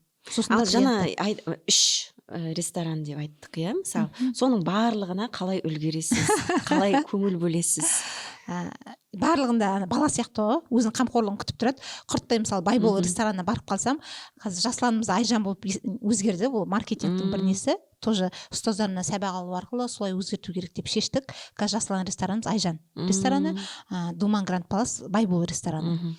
Содан деген, мысалы мен Байболға барып қалсам, Айжан ресторанының несі бізге келіңізші дейді да. Сондықтан да үшеуін бөлмеймін, айналып үшеуіне кезек барып, өзімнің жасайтын техникаларым бар, өзімнің беретін энергияларым бар, түгел командаға соны беріп кетемін. Сосын деген ешқашанда мен команданы қысымда ұстамаймын. Бана айтып жатырмын ғой, менің аспаздарым аттарын прям қойып тұрып айтқым келеді. Бибігүл, Жанар, Қамқа деген аспаздарым менде уже басы 7 жылдан бері қызмет жасауда. Ол нені білдірді? Ол біріншіден тұрақтылықты білдірсе, екіншіден бірімізге сізге комфортно болып тұр ғой, сізбен жұмыс жасаған оларға да. Ол кісілерге де комфортно, маған да комфортно. Бірімізге деген сеніміміз бар, иә. Сондықтан да мысалы кейбіреулер ойлайды, команданы басқару тек қысыммен басқару керек деп ойлайды ғой. Ал мен деген команданы қысыммен емес, махаббатпен басқаруды үйретемін да. Сондықтан да солай үйретемін. Оны да оқыған шығарсыз. Әрине. Айтып тұрмын ғой, маған вообще байлық білімнің арқасында келді деп ойып тұрып айта аламын да. Официанттарыма да сөйлеймін, сендер деген мен ұрыспағанға, мысалы олар да басқа ресторанда істеп келеді ғой, айтады, Жазира апа дейді олар, енді Жазира апа, сіз қалай ұрыспайсыз дейді да. Ұрыспағанмен мен талап етемін деймін да. Мен айқайлап ұрыспаймын, бірақ жанды жерлерінен талап етемін деп. Уже біздің официанттарымыз уже тұрақталып қалғанда, сізден кеткіміз келмейді дейді да. Сондықтан да барлық кәсіпкерлерге айтамын, қысыммен ұстау мүмкін емес, махаббатпен ұстау керек. Жалпы барлығына да, клиенттарыңызға да махаббат болу керек да, жанұяға махаббат болу керек, кәсіпке махаббат болу керек. Солай. Жаңа айтып жатыр ғой, сізде енді официанттар қазір миллениал, зумер, бумер деп бөлінеді ғой. Сіз жаңағы жастармен қалай қарым қатынас тілін табасыз? Иә. Біздің енді балдарымыз айтып тұрмын ғой, тұрақты, олар деген таң сағат 5-ке дейін қызмет жасаса да, енді бака жинап орын еткенше 5 болады ғой, таңертең сағат 8-де уже обедтегі банкетке тұрып, сол ресторан. Сол көбі қазір айтады ғой, мына жауапкершілігі аз, я болмаса оларда солай кездесе ме екен, қазіргі жастардың жауапкершілігі аз, ұйықтап қалады, үйінен барып алып кетеміз. Жоқ. Телефон алмайды деген сияқты. Бізде ондай жоқ. Жалпы көбі естіп жатамын, мен енді рестораторлардың арасында өзімнің жұмыстастарыммен айтамын, осында сөйлескенде сөйлейді ғой. Мен басынан бастап менде деген официанттармен не болмапты, ондай қақтығыстар болмапты. Мен сұранысыма, мен Алладан сұраймын. Күнде Алладан сұраймын прям. Менің қасыма, маған сенетін, дені түзу, прям адамға болсын деп тұратын жандарды берші, жауапкершілігі бар деп. Менің официанттарым ұйықтап қалып, жұмысқа шықпай, телефонда ондай кезеңдер болмайды. Тағы да ойып тұрып не алам. Менің официанттарым жауапкершілігі мол. Сосын өзі қандай, сондай адамда жолығады деп айтады ғой. Иә. Сосын да олар ата-аналар, менде олармен біз қарым-қатынас ұстап жатамыз, иә. Бізде жұмыс уақытында олардың телефондарын алып аламыз ғой. Ата-аналар мысалы балаларына хабарласа алмай жатса, бізге шығып айтады, алаңдап жатыр. Мен айтамын, біз алаңдамаңыз деп. Сосын мен деген сабақ жүргіземін официанттарыма, соны Инстаграм парақшаға салып отырамыз ғой, сонда оқырмандарым, Жазира ханым, мен де баламды алыңызшы деп. Мен айтамын, онда сіздер тілеңіздер, мен ресторан аша берейін деймін да. Күшті. Сондықтан да жаңа менторлығыңызды, иә, балдарға кеңес беріп, семинарларыңызды официанттарға өткізесіз, иә? Мысалы кейбір нелер болады, өкінішке орай, әйел адамдар или ағаларымыз нелер болады, официанттарға грубо обращаться етіп жатады, иә. Сол уақытта мен келемін, айтамын, кешіріңіз деймін да. Мысалы бізде болды, бір қыз деген қонағымыздың үстіне байқамай шай құйып алыпты, ана жерде уже клиент айқай шығарып жатыр да. Сосын ана қыз көзі мөлдір маған жылап келіп тұр да. Апай, сосын олар бізге де айтуға қорқады ғой, жылап тұр да. Мен айтамын, не болды десем, үстіне шай төгіп алдым дейді да. Ана кісі сізді шақырып жатыр деп. Сосын мен айтамын, ештеңе етпейді, мен өзімнің подаркымды алдым да. Сосын бана қонаққа келдім, айттым, кешіріңіз. Негізі ол жерде құрттай бала келіп, мамасына келіп жүгіріп жатқанда төгіп алған. негізі официанттың ол жерде несі жоқ, бірақ мен бардым да сұрадым, неттім, кешіріңіз, біздің официантымыздан қателік кеткен, міне сізге риза болыңыз деп не айтады ғой, сыйлық әрбір адамның жүрегін жібітеді ғой енді. Сосын ол да кешірім сұрап жатады, иә байқамай қалыппын, өзімнен де бар деп ше.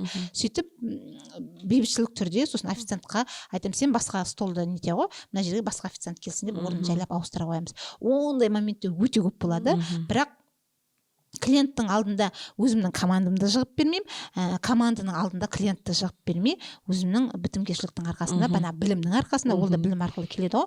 Мысалы қашқандамаймыз. Сотта жұмыс жасағаныңыз бар, иә? Иә, мен жалпы двойкамын ғой, нумерология бойынша.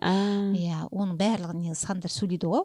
Сондықтан да сондай жерде пайда асырып жүремін білімімді. Сонда сөйтіп жұмыс жасап отырмыз. Өте керемет. Мынандай жағдай болды ма? Поварш... Не туралы? Двойка. Двойка өте күшті адамдар. Көрермендерден сұрақ қойылады. Иә, жалпы нумерология деген сандарды білген жақсы да, сен өзіңнің қай бағытын біліп тұрасың.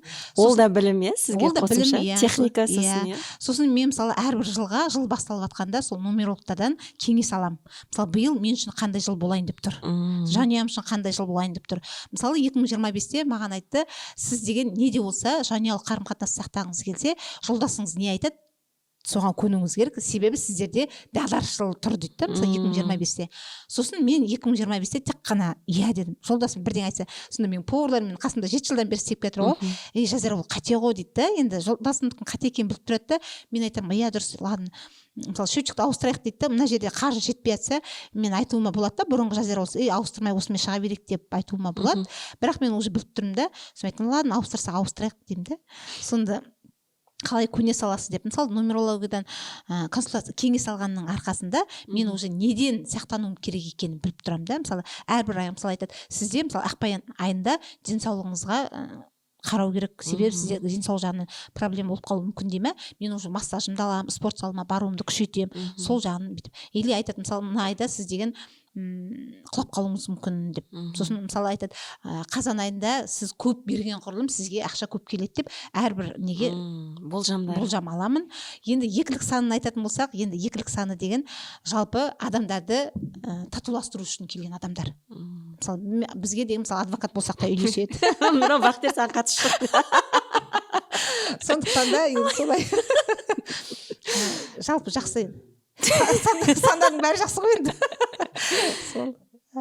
Керемет. Мынандай ресторанда мынандай жағдай болды ма? Повар шықпай қалып, сіз пісіріп, салат жасап, кірісіп кухняға кіріскен. Жалпы мен ұстазымның алғашқыларының бірі Давлатов. Жалпы адамда ұстаз жан-жақты болуы мүмкін. Мысалы менде жанұялық қарым-қатынас жөнінде Құралай ханым болатын болса, қаржылық ұстаздарының бірі және бірегейі Давлатов, иә. 2 миллиондық сабақтарын жолдасымызбен бірге барып алып оқығанда, ол кісі айтады, операционкадан шығыңдар дейді. Мысалы бізде 20 жылдан бері кәсіпте жүрген жандар бар, бірақ әлі өзі кухняға араласатын да. Бізге ол кісі басынан бастап үйретті, операционкада өзіңіз жүрмеңіз. Егер де сіз операционкада жүретін болсаңыз, кәсіппен кім айналысады, клиентті кім алып келеді, маркетингпен кім айналысады, командамен кім айналысады дейді. Сондықтан да банағы жағдай менде болып көрген жоқ. Мен махаббатпен істейтін пісіретін уақыттарым болады, бір уақытта шабыт келіп мысалы пісірем, бірақ поварым келмей қалып, аспазшы келмей қалып, соның кесірінен деп мен деген ешқашан қолыма перчатка киіп жұмыс жасап көрген жоқпын. Өзім махаббатыммен шабытым ашылғанда осы клиенттарымды жасайыншы деп салат жасауы мүмкін, бірақ банағыдай аспазшының кесірінен деп кухняда жүрген сәтім болған жоқ. Былай қолыңыздан келеді, келу керек пе негізі ресторан иесінің тамақ пісіру? Міндетті емес. Сервировка дегенде. Міндетті емес, бірақ кәсіпкер барлық салада, мысалы мен деген мобилов емеспін, бірақ неден болу керек, қай уақытта бана нелер салыну керек та. Мысалы мен аспазшы емеспін, бірақ аспаздың тамақтың дәмін, порциясын бәрін білуім керек та. Мысалы мен деген тамада емеспін, бірақ музыкант емеспін, бірақ мен аппараттың қалай қойылуын керек білуім. Мысалы мен дизайнер емеспін, бірақ ресторанның ішінің сәнділігін мен ойлауым керек та. Сондықтан мен айтамын да, бір уақытта жан-жақтылық керек, кәсіпкер болу үшін, мысалы сен осы жерде маман болмау мүмкін, бірақ сол салада сенің ақпараттарың болу керек, нені білу керек жөнінде. Мысалы сен талап ете білуің керек. Мысалы саған келіп дизайнер жұмыс жасап жатыр ма, мысалы сен мына жер былай болса қалай болады, мына жер былай болса қалай болады. Мобилографыңызға да былай түсір, былай мені былай ал. Ол өзі маман ретінде келіп ұсынысын айтады, ал мен өзімнің кәсіпкер ретінде өзімнің ұсынысымды айтамын да, сосын бірегей бір жұмыс шығады. Өте керемет. Керемет ақпарат болды деп ойлаймын көрермендерге. Тағы да мен бар ғой, жаңа сіз айтып жатсыз ғой, бақытпен оянып, бақытпен ұйқыға кетемін деп айттыңыз, иә. Бірақ та ол әркез олай болмаған, иә. Мен сіздің инстаграмда постыңызды оқыдым, бір ертеңгі күн атпаса екен, осы күн қашан бітеді деген сияқты сондай бір кезеңдер басыңыздан өткен екен, иә. Вот сол қатты сондай, бұл депрессия ғой, иә, негізі. Сол депрессиядан қалай шықтыңыз, сондай бір ертеңгі күн атпаса екен, өмір сүруге деген сіздің құлшынысыңыздың азайған уақытынан қалай шықтыңыз? Өте дұрыс сұрақ. Енді айттым ғой, бана адамның жанұялық өмірінде де, жалпы өмірде дағдарыс кезеңі болады да. Сол 2008-2009 жылдар мен қатты қарызданып кеткен уақытым. Жанұялық қарызымыз ғой да, уақытымыз, жолдасымыз екеуміздің, бірақ деген әйел адам, сосын сол уақытта мен деген декретінде болғам, екінші балама аяғым ауыр болатын. Үйдемін ғой, енді үйде отырған адам көбіне өз-өзін жей береді ғой. Ол уақытта психологияны білмеймін, бана жанұялық дағдарысымыз бар, қаржылық дағдарыс бар. Сол уақытта келді. Адамдардан қарыз алып, екінші күні келіп ақшасын сұрайды ғой. Сонда ойлайтын едім, Алла, түнде ұйықтап жатамын ғой, сонда Алла таң атпаса екен, уже сағат 6-7-ге жақындап жатқан таң атпаса. Қарыз басып тұр ғой, иә. Иә, себебі екінші күні келіп адамдар ташлатып есігіңді қағып қарызын сұрайды ғой. Ол же деген жауапкершілікті алуда, мысалы кейбір адамдар болады, алыватты нетпейді, бірақ менде жауапкершілік деген позиция үлкен да, сондықтан да оны алынған жерде берілу керек қой енді. Сондықтан себебі ол да біреудің адал тапқан ақшасы ғой. Соны ойлағанда прямо таң атпас екен деп жылап талай жастығымды неткен уақыттар болды. Сол уақытта екінші балама аяғым ауыр кезі болатын. Анамның кішкентай кезінен бастап айтатын, әрбір жастың қайтарымы болады дейді. Көз жастың сұранысы болады дейді. Сол уақытта, сол балам дүнияға келгеннен бастап мен деген аяғым ауыр болғаннан бастап сол жыладым.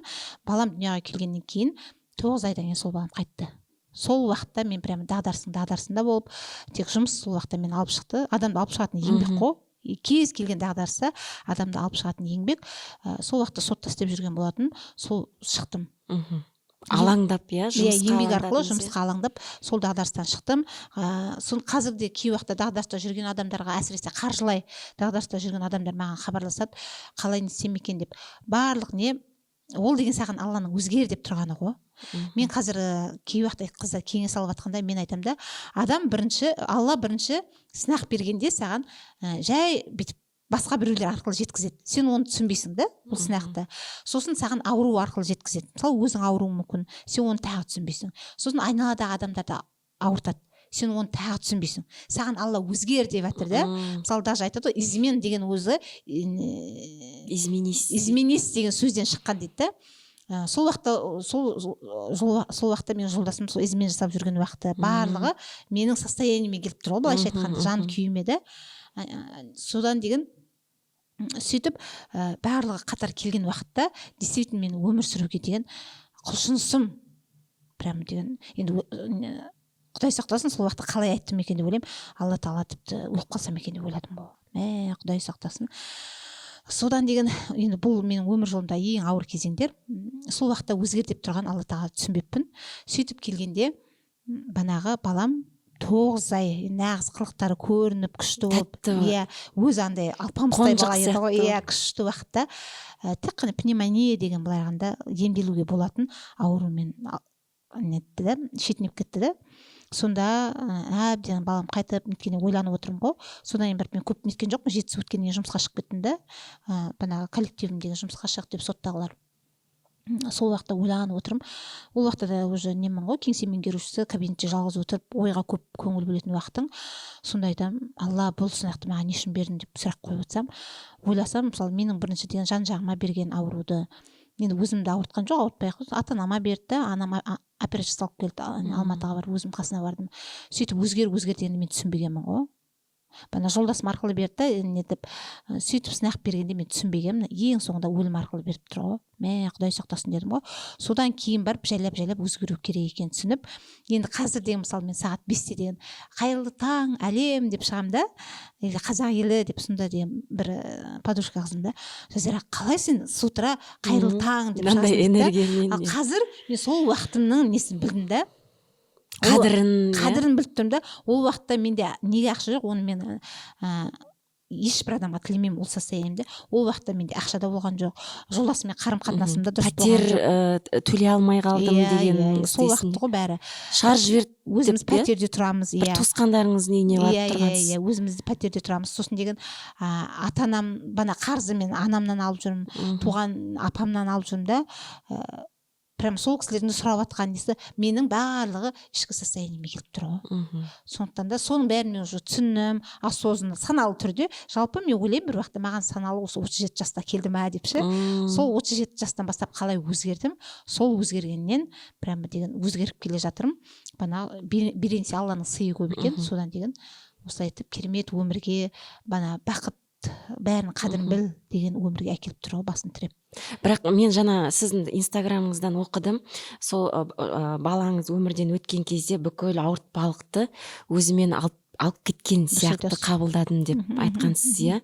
Содан кейін кішкене бір бөлмелі үй алып, жайлап өміріміз реттеле басталды деп. Сіз одан кейін де сіз өз-өзіңізді қолға алып жаңағыдай жұмыстанып, иә, өмірге деген көзқарасыңыз өзгеріп, соны қалай жұмыстандыңыз?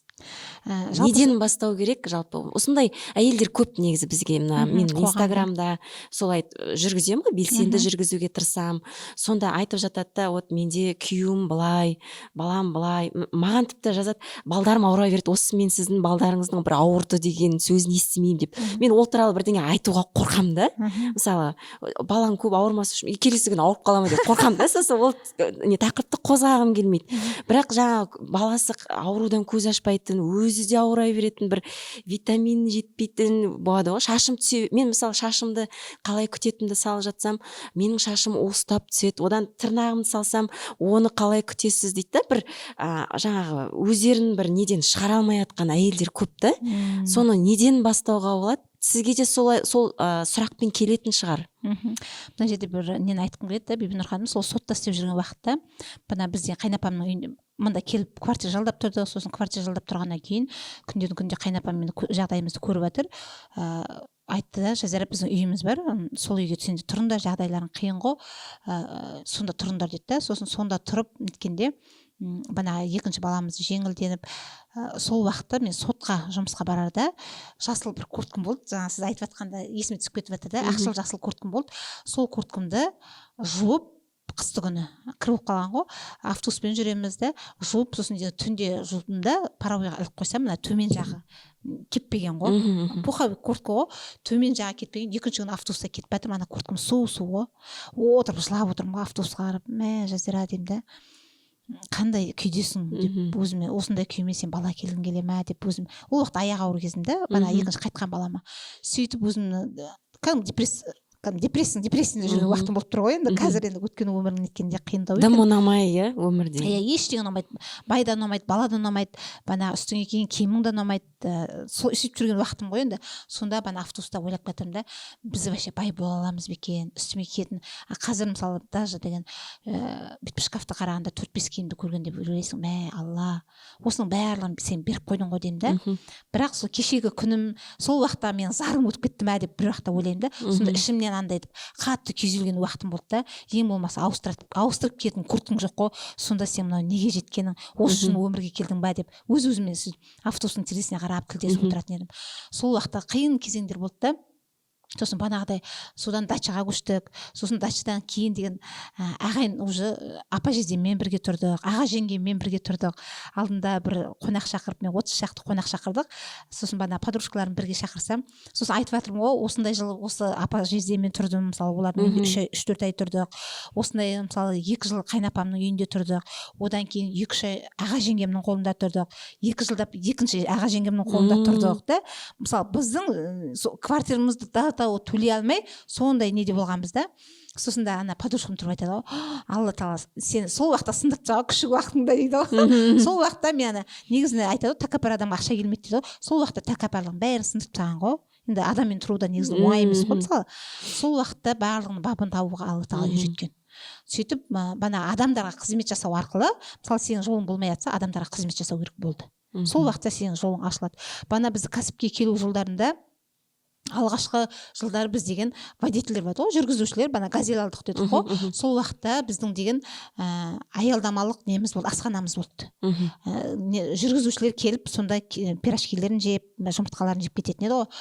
Ең бірінші адамдар түседі, тамақтандырдық. Сонда бір Байгелді деген ағай бар да, сол кісі айтады, Жазира, осы сен түбі бай боласың деп. Неге десем айтады да, басқа остановочный павильондардың бар пирожкиін жесек, олардікі құрттай, сенікі мол, бірақ ценаларың бірдей дейтін еді, бағаларың бірдей деп. Осы алла тағала саған түбі береді деп. Сондықтан да ойлаймын, ең бірінші жолың ашылу үшін адамға қызмет жасау арқылы шын көңілмен да, шын жүрекпен. Иә, шын көңілмен, шын жүрегімен ештеңе күтпей, алла тағала маған соны үйретті. Бана апа жездем болсын, аға жеңгем болсын, қайнапам болсын, солардың бабын табу арқылы алла тағала мен сөйтіп эгімді сындырып, күшікін бана сындырып, осындай күйге әкелді деп ойлаймын. Қатайтып бір жағынан, иә? Иә. Тек қана өмірде жаман заттардан тұрмайды, жақсы дүниелерден де тұратын үйретті да. Мысалы, қазір сондай қыздар болатын болса, қыз келіншектер болатын болса, адамға қызмет етуден бастаңыз. Ол қасыңыздағы жан жолдасыңыз, ол тұрған көршіңіз да, ол бана тұрған подъезіңіз, соны жуып, қызмет жасасаңыз, кез келген жерде сіз ақша күтпеуіңіз керек та, мына қайтарым болу керек деп. Тегін қызмет жасаңыз. Бана мен айттым ғой, госслужбаға келгенде мен 6 ай тегін қызмет жасадым.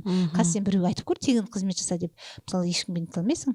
Сондықтан да сосын ол бір, екіншіден адамның еңбегін жемеу керек қой. Мысалы, менің өзімнің ұстанатын, мысалы, менің командамда неге 7 жылдан бері, мысалы, кейбір хейтерлер бізде ана поварларынан сұрайды дейді, тиктокқа шыққанда сендердің хозяйкаларың ақшаны дұрыс төлемейтін көрінеді ғой деп. Сонда айтамын дейді, дұрыс төлемесе біз 7 жыл жұмыс жасаймыз ба деп өзіне қайтадан кері сұрақ қоямын дейді. Сондықтан да егер де мен дұрыс еңбекақы төлемесем, олар менің қасымда жүрмес еді. Сондықтан да әрбір адамның бетіне қарап, кәдімгі еңбекақысын сізге қанша керек деп сұрап, өзіңізді қанша нетесіз деп сөйтіп қойып, адамнан алғыс алуға тырысамыз. Сол арқылы біздің жолымыз ашыла береді ол. Кеше Инстаграмда осы қаржылық сауаттылық, қаржылық тұрақтылық бойынша эксперт маманы келеді деген кезде маған мынандай сұрақтар келді. Мен орташа жалақы аламын, өзінің жалақысының орташа екенін біліп тұр. Орташа жалақы аламын, бірақ мен қалай үй алсам болады деген сұрақтар келді. Және менің жалақым аз, соны қалай табысты қалай көбейтуге болады деген сұрақтар келді. Осыған қатысты өзіңіздің тәжірибеңізбен бөлісіп кетсеңіз. Керемет сұрақ. Жалпы мен бана мемлекеттік қызметтен шыққанда зарплатым 130 мың болды дедім ғой бірінші айда. Сол 130 мың болды. Ол уақытта жетекші мамандар 60 мың алатын. 130 мың болып келіп Еруйский Осло неткен ең бірінші айда мен 600 мың ақша таптым. Январ айында, январдың 17-сінде жұмыстан шықтым. Жеке кетіп, ең бірінші айда 600 мың ақша тапқанда қыздарға келдім да, соттың қыздарына айтам, қыздар дейді, осы эмоциямен келдім ғой. Қыздар, оказывается, әлемде 600 мың ақшаны бір айда табуға болады екен деймін да. Ол уақытта менің миымда болған жоқ, бір айда 600 мың ақша табуға болатын да. Сөйттім да, сосын да сотта бір подружкаларым бар еді, соларды жұмыстан қасыма алып кеттім да.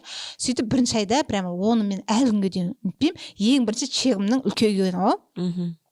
Енді ол уақытқа қалай келдім дегенде, орташа табысы бар көп қой енді қоғамда, бірақ деген орташа табыспен үй алуға болады. Бірақ сіз бедеп ойлап қараңыз. Мысалы, мен бедеп ойладым, мен 130 мың зарплатымда, мысалы, мен деген тағы үй алуды ойлаймын да, балдарыма, кәсіп ашуды ойлаймын. Мысалы, 130 мың ақшаны мен деген, мысалы, бір жылда жинағанда тек қана 1 300 000 ақша жинаймын. Сөйтіп қара есеппен жинадым да, сонда мысалы 1 300 000-ді бір жылда жинағанда, мысалы үй алу үшін 20 миллион ақша керек болғанда, оны 20 жылда жинауым керек екен ғой деп сөйтіп ойладым да. Мысалы, ол ипотека алынсын, ол қалай алынса да, әйтеуір берілу керек ақша ғой. Сондықтан да орташа табыспен отырған қыздарға айтарым, өздерің шектемеңіздер, миларыңызды шектемеңіздер, үлкен ақша бар және көп. Ол ақшаға жеткіңіз келсе, өзіңізді, мен бана айттым ғой, Ерғали Айзаттың сабағына бардым, 3 миллиондық. Просто арасында миллиардтардың арасына салып жібересің. Мысалы, мен Довлатовтың 2 миллиондық сабағына барғанда Рексисте Ақтауда болды. Мысалы, Рексиске аяқ басудың өзі басында бізге қорқынышты болады ғой негізіне. Сонда деген просто баратқанда бүйдедім. Жолдасым айтады да, не үшін барасың десем айтамын, просто миллиард табатын ақша бар ма екен, сол кісіні көрейікші деймін да. Сосын деген мақсатым сондай болды да. Сосын барғаннан кейін кім Давлатов сұрап жатыр ғой, сұрайды да бәрің табыстарың қанша деп. Сосын бір кісі тұрады да, бір айлық оборотым 950 миллион дейді ғой. Сосын ана кісіге мен бүйтіп бұрылып қараймын да, жолдасым айтамын, мәлік қарашы, ана 950 миллион деп айтады деп. Көрдік қой деймін, оказывается біз сияқты кісі екен ғой. Табуға болады екен ғой деп. Сонда айтқым келетіні, қыздарға просто алыңыз да, қанша тапқыңыз келеді, мысалы айына 5 миллион тапқыңыз келеді ме, 5 миллион неге бараға өзіңізді салып жіберіңіз сол жерге. Ең чмошник сол жерде сіз боласыз. Мысалы менде қазір бана айттым ғой, Ерғали Айзаттың сабағына барып ауырып қалдым деп. Мен жалпы енді білім алып жүргесін білем, аурудың психосоматикасы жауапкершіліктен қашу. Бана айтып жатады, мысалы бала шағам ауырып жатыр, или өзім ауырып жатыр, просто ол жауапкершіліктен қашу, басқа ештеңе емес. Сондықтан да бана мен Айзат Ерғалидің сабағына бардым, кілең уже миллиард жасап жатқан обороттарды көргенде мен 3-ші күні ауырып қалдым. Өзім біліп жатырмын неге ауырып жатқанымды, бірақ мен ана состояниені көтере алмай жатырмын да, миллиардтардың арасын. Сондықтан да қыздарға айтқым келетіні, просто сол ортаға өзіңіз салып жүріңіз да, ең чмошник сіз болыңыз. Болды. Содан көбі деген ең күштісі болып жүре бергісі келеді ғой, негізі. Негізі мысалы солай сіз ғой. Оралда енді 300 адамдық рестораны бар адам, Оралда прям еңсесін көтеріп жүреді ғой, бірақ сіз сол ортаға барып, ана мен бір блогерден көріп едім, айтады, бір сабаққа жазылғысы келеді Дубайға, оны өзім сатып алайын деп тұрмын дейді сабағын, бірақ ол сабаққа қатысудың шарты бар екен, сенің командаңда осынша адам болу керек дейді, кәдімгі заңды түрде жұмыс жасайтын, оборотың осындай болу керек дейді, мен оған жетпейді дейді. Жаңа кіргісі келіп жатыр, атамды, енемнің бүкіл пенсиясын бәрін қосқанда сол шығады екен, солай бола ма деп. Жоқ деп айтты дейді, жалғыз сенің табысың осындай болу керек деп айтты. Сонда айтады да, олар мені бір букашка көрмей тұр дейді да, менсінбей тұр ғой мен деп, анау жынданып отыр соған сториста. Соны жынымен ертең жақсы көбірек табатын шығар деп ойлап қойдым. Мысалы былай ғой, ол нелерді түсінуге болады. Мысалы сен бірінші классың да, мысалы мен де бана миллиардтардың арасына түсіріп жүрді ғой, мен неге ауырып тұрмын, себебі ана информацияларды қабылдай алмай жатырмын да. Мысалы айтады, мен деген 70 миллион салдым да, ана жерге үйттім бүттім, ақша деген негізінен жеңіл жасалады екен. Мысалы біздер ойлаймыз да, үй алу үшін бізге бәленбай миллион керек дейміз да. Сол уақытта мен Айзат Ерғалиға кетіп жатқанда, сабағына кетіп 3 миллион сабағы, ол біздің жанұялық бюджетімізде шығып тұр ғой. Осылай жолдасымыз екеуміз неткенде, жолдасым айтты, Жазира, в данный момент оны қандай қажеттілігі бар саған дейді. Мен айтамын да, мысалы біз айтып отырмыз, мына ресторанды алғанда bizim өзіміздің қаржылық міндеттемеміз бар да, соны тездету мақсатында мен айтамын да, бізге қосымша, даже көрдіңіз бе, мен мысалы қазір миллиондап тауып жатырмын, мен өзімде қосымша табыс көзін қарастырамын да, себебі менің қаржылық міндеттемелерім бар. Сондықтан да жолдасым айтамын да, біз мына міндеттемелерімізді тездету үшін біз тағы жылжымайтын мүлікпен айналысуымыз керек. Ол үшін бізге білім керек, сол мақсатта мен Ерғали Айзатқа барамын деп. Сосын деген жолдасым жақсы деп түсінді, енді ол кісі біледі ғой, білімнің қандай нәтиже шығаратынын. Сосын деген барғаннан кейін бана қызым да айтады ғой, бана мама біздер анда бүйтіп жүрсек Оралда деген мында деген чмошник болып қалдық қой деп. Мен айтып, қызым ол да жақсы деймін да, бірақ сен білуің керек, ішіне отқанда сен бірінші жассың, олар 11-ші жас. Көрдіңіз бе? Олардың айтып жатқан бана есептерін, самооценкаңды түсірмеу керексің ғой, иә. Сосын олардың айтып жатқан есептер сенің в данный момент миың қабылдамауы мүмкін, бірақ келгеннен кейін барып қорта нетесің. Сол уақытта бірінші күні бізде кіріспе сабағы болды да, екінші күні келгенде Айзат ханым бүйтеді, кеше бізде 2-3 қыздар үй алды, кімдер үй алды дейді да. Сосын орындарынан тұрып жатыр да қыздар, қызым айтып қоямын, сосын айтып жатыр, қаншаның үйін алдың десе, 30 миллионның үйін алдым, қаншаның миллион. Сосын кімде Айзат Ерғалида скидкамен аласың. Мысалы Бейгруппта үй алатын болсаң, ол 30 миллион үйін тұратын болса, сен 27 миллионға аласың. Айзат Ерғалидың шәкірті болған үшін. Сосын деген сөйтіп сұрайды ғой, сосын деген деп, қызым екінші күні келе сала қалай ақша жасап жатыр мыналар деп. Сосын деген менің енді бар мақсатым банағы 3 миллионды жолдасыма қайтару да, жанұялық бюджетке қайтадан толтыру ғой. Сосын деген деп нетіп жатыр. Сосын деген мен айтып, қалай ол тездетіп үй алып алды деп жатырмын да. Бір кезде мен айттым, мен консультацияға жазылайын деп едім, Ерғали Айзатқа деп көмекшілеріне айттым. Сосын көмекшілер айтты, жақсы, біз 5-ші күні тек жазамыз, соған орын бар деп. Сосын Ерғали Айзатқа келгеннен бастап, қай бір жерге барғанда да мен кеңес алғанда өзімнің ауруымды ашып айтам. Менің осындай қазір боль болып тұр, не істеуім керек деп. Сосын деген келіп айттым, мен сізге келгендегі себебім миллиард табу. Себебі мен қаржылық міндеттемелерім бар, оған миллиард таппайынша мен жете алмаймын, мен не істеуім керек деп. Барлық біздің деген неміз активтарымыз есептеп осылай шығады. сосын айтты, Жазира ханым, қазір қанша ақшаңыз бар деді. Мен айттым, қазір мен 500 мың ақшам бар дедім. Қалам алып барып тұрған 500 мың. Өзі айтты, негізі сабаққа келеді 500 мың алып келді. Сосын айтты, онда қазір мына квартирады бронь жасаймыз. Бей групптың үйі 25 миллион жарым екен. Осыны 3 айдың ішінде сіз деген 25 миллион жарым ақшаны тауып алып келесіз бе дейді. Енді бизнесте жүргесін мен ойладым, табам деп. Сосын айттым, жақсы, табам дедім. Сосын онда осы үйді 500 мыңға бронь жасайық деді. Банағы 3 үй алдым, 4 үй алдым деген қыздар осылай айтып 2 миллион ақша бар, 4 үйге бронь жасап тастаған болып тұр ғой. Біз ойлаймыз, көп ақша табу үшін көп бірақ ар жағында оның сосын қазір айтам. Иә, көрдіңіз бе, уже сізді уже де. Мысалы, көп ақша табу үшін көп ақша керек деп ойлайды да, а көп ақша табу үшін на самом деле білім керек тек қана. Көрдіңіз бе? Осы жерде бір жолдары болып тұр ғой да, бір жеңіл. Иә, сосын осы жерде айттым, мен 500 лайфхактар 500 мың ақшам бар дедім. Сосын айтты, онда осы үйді бронь жасайық, с ремонт, мебелімен, двухкомнатный үй, бірақ 9-шы этаж. Мен айтып едім, 9-шы этаж өтпейді ғой десем, жоқ, өзім өткізіп беремін, қысылмаңыз деді ғой. Сосын бірақ банағыдай 3 ай емес 2 жұмада ақшасын тауып алып келесіз деді. Сосын жақсы дедім. Сосын сол үйді алдық, брондадық. Сосын келдім. Оралға келдім, әлі ауырып жатырмын. Неге? Себебі ана 25 миллион ақшаны тауып беруім керек қой, ол жауапкершілік қой енді. Сол үшін ауырып жатырмын да. Сосын деген 2 жұма болды ауырғаныма. Бір күн Ерғали Айзат хабарласады ғой. Мен ана 25 миллионды таба алмай жатырмын да, жартысын таптым, жартысын таба алмай жатырмын. Жазира ханым, алдыңыз ақшаңызды таптыңыз ба дейді ғой. Сосын айтамын, жоқ, Айзат ханым, таба алмай жатырмын. Жартысын таптым, жартысын таба алмай жатырмын десем, менде қазір покупатель бар, 30 миллионға сатасыз ба дейді ғой. 25 миллион жарымға алып тұрған үйімді 30 миллионға сатасыз ба? Ойбай, сатам дедім ғой. Мен көрдіңіз бе, менен ешқандай ақша шыққан жоқ, менен тек қана 500 мың ақша шықты. Үстіне мен көрейін деп тұрғаным 4 миллион жарым ба сондай ақша. Сосын айтам, сатам деп сөйтіп маған Айзат ханым өзі ақшасын тауып беріп, клиент тауып берді да, мен сюжет нетіп 4 миллион ақша сюжетті көрдім. 500 мың еще Айзат ханымға рахмет, клиент тауып бергіңізге деп сол кісіге бердім. Көрдіңіз бе, тек қана мен 500 мың ақшадан білімнің арқасында 4 миллион ақша жасадым да, жанұялық бюджетімізге, жолдасымызға келіп 4 миллион ақша салғанда басын шайқатты, молодец, оқи бер деді ғой. Көрдіңіз бе, білім қалай ақша жасайтын. Бір жағынан мына Ерғали Айзаттың да қорықпай, иә, мысалы сіз тауып бере алмай қалсаңыз, ол уже миллиард жасады, оның Б деген варианттар бар ғой. План Б, план С деген вариант бар. Осысын сіз де ол кісіге сеніп тұрсыз да, мысалы. Жалпы кәсіпті. Мысалы мен біртүрлі мені деген қарызға тығып атқан сияқты болып құрсын, ойбай, жоқ, әрі жүріңіз деген сияқты, ондай болған жоқ па мысалы? Бибінұр ханым, кәсіпке келіп жатсыздар ғой енді, үлкен ақшаға келгенде бұның бәрін түсінесіз. Ол уақытта мысалы 500 мың кетуі мүмкін, оған да дайын болуыңыз керек та. Мысалы мен ойламаймын, айтпаймын мен, бізге кәсіп келгенде жолымыздың бәрі болып кетті деп олай емес.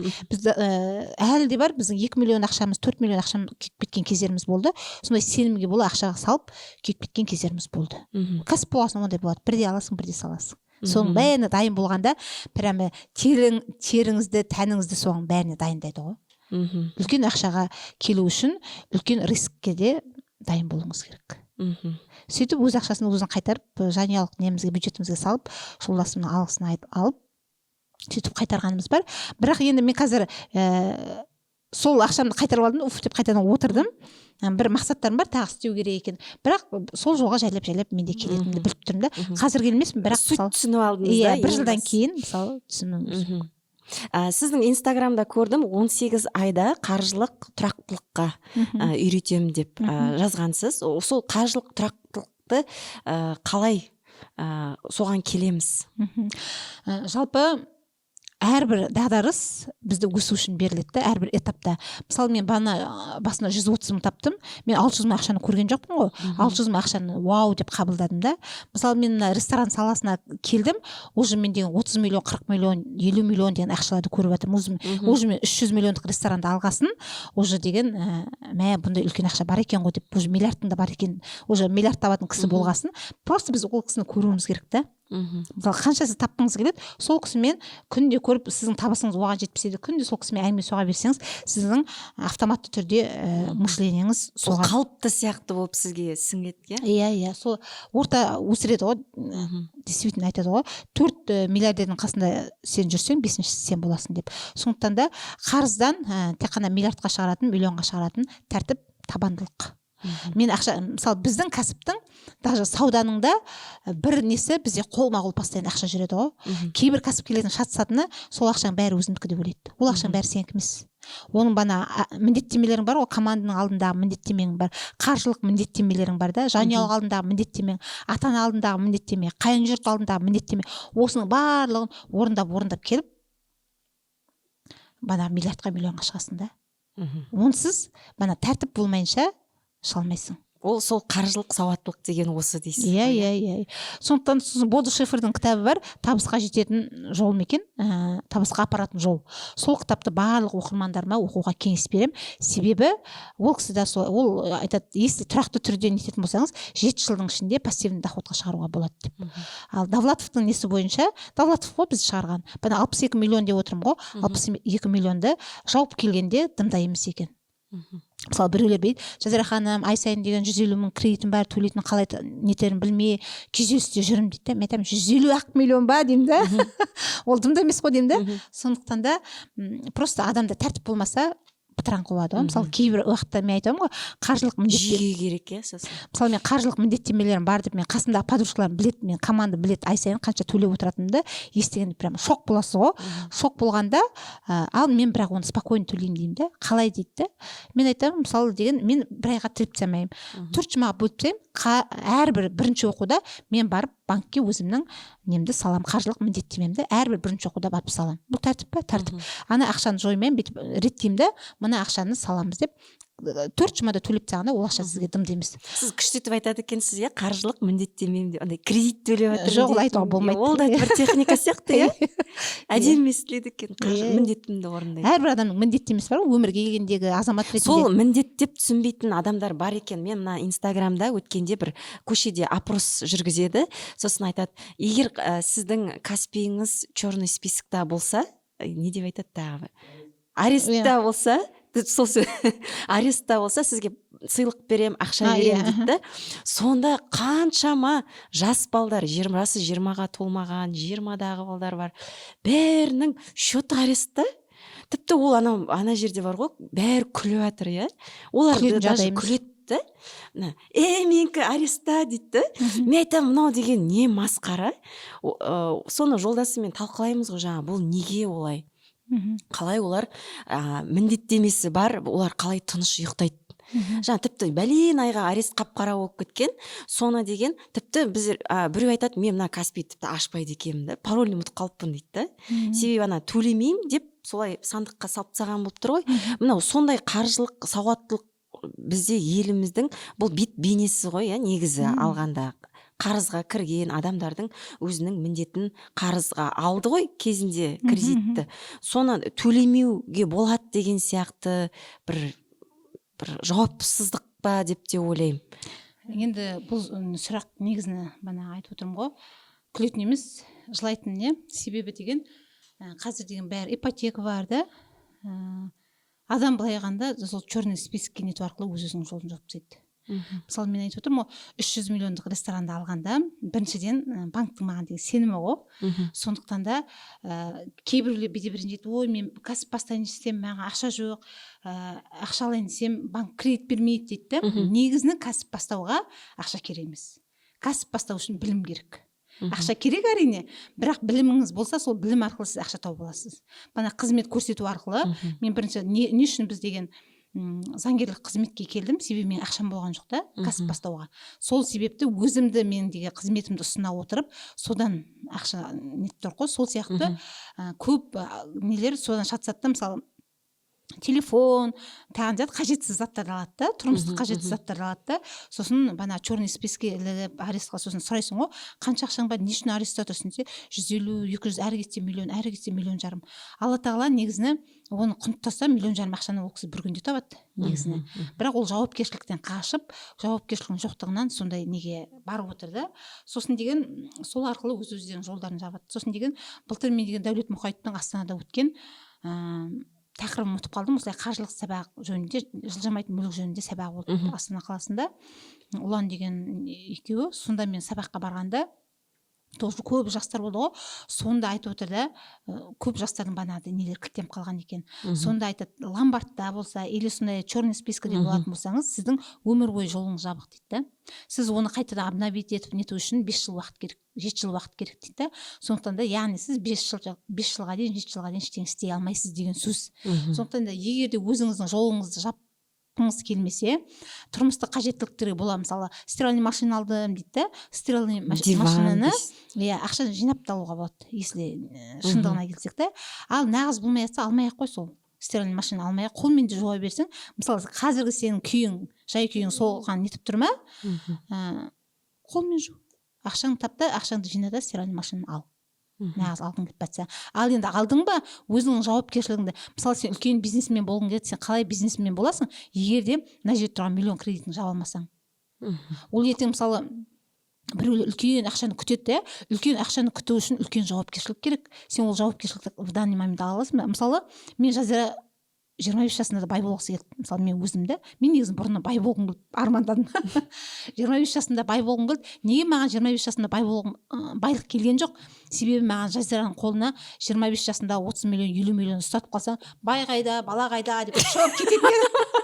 Да, сондықтан да мен қай уақытта дайын болдым, сол уақытта маған сол үлкен ақша келді. Басқара алатын кезде келетін болып тұр ғой. Иә. Сондықтан да бана черный спискке түсіп, миллион жарым үшін, даже 20 миллион үшін де өзіңнің жолың жауап керек емес. Егер де сен үлкен ақшадан, үлкен қаржылық көп айтады, ой, тек ақша тауып алып үйде жатсам екен деп армандайсың ғой. Сондай пассивный доход дейміз ғой. Ондай состояниеге келу үшін бірінші сендегі өзіңнің қаржылық неңді ступенька, баспалдағыңды құрып алуың керек қой. Сонда саған үлкен ақша келеді. Үлкен міндеттемелерің жаймен келетін болып тұр. Бірден ақша айтады ғой, әлемдік тәжірибелер бар ғой, мысалы лотерея билетіне ұтып алғандар ұтып алады да, қайтадан 2 айдан кейін өзінің бонустық несіне қайтып келеді деп та. Сондықтан да мысалы сіздің қолыңызға қазірде мысалы ешқандай білім жоқ, соған сай тәжірибең жоқ болса, мысалы қолыңа сен 50 миллион сала ма, или даже сен 1,5 миллион берші, кредитті жап деп та.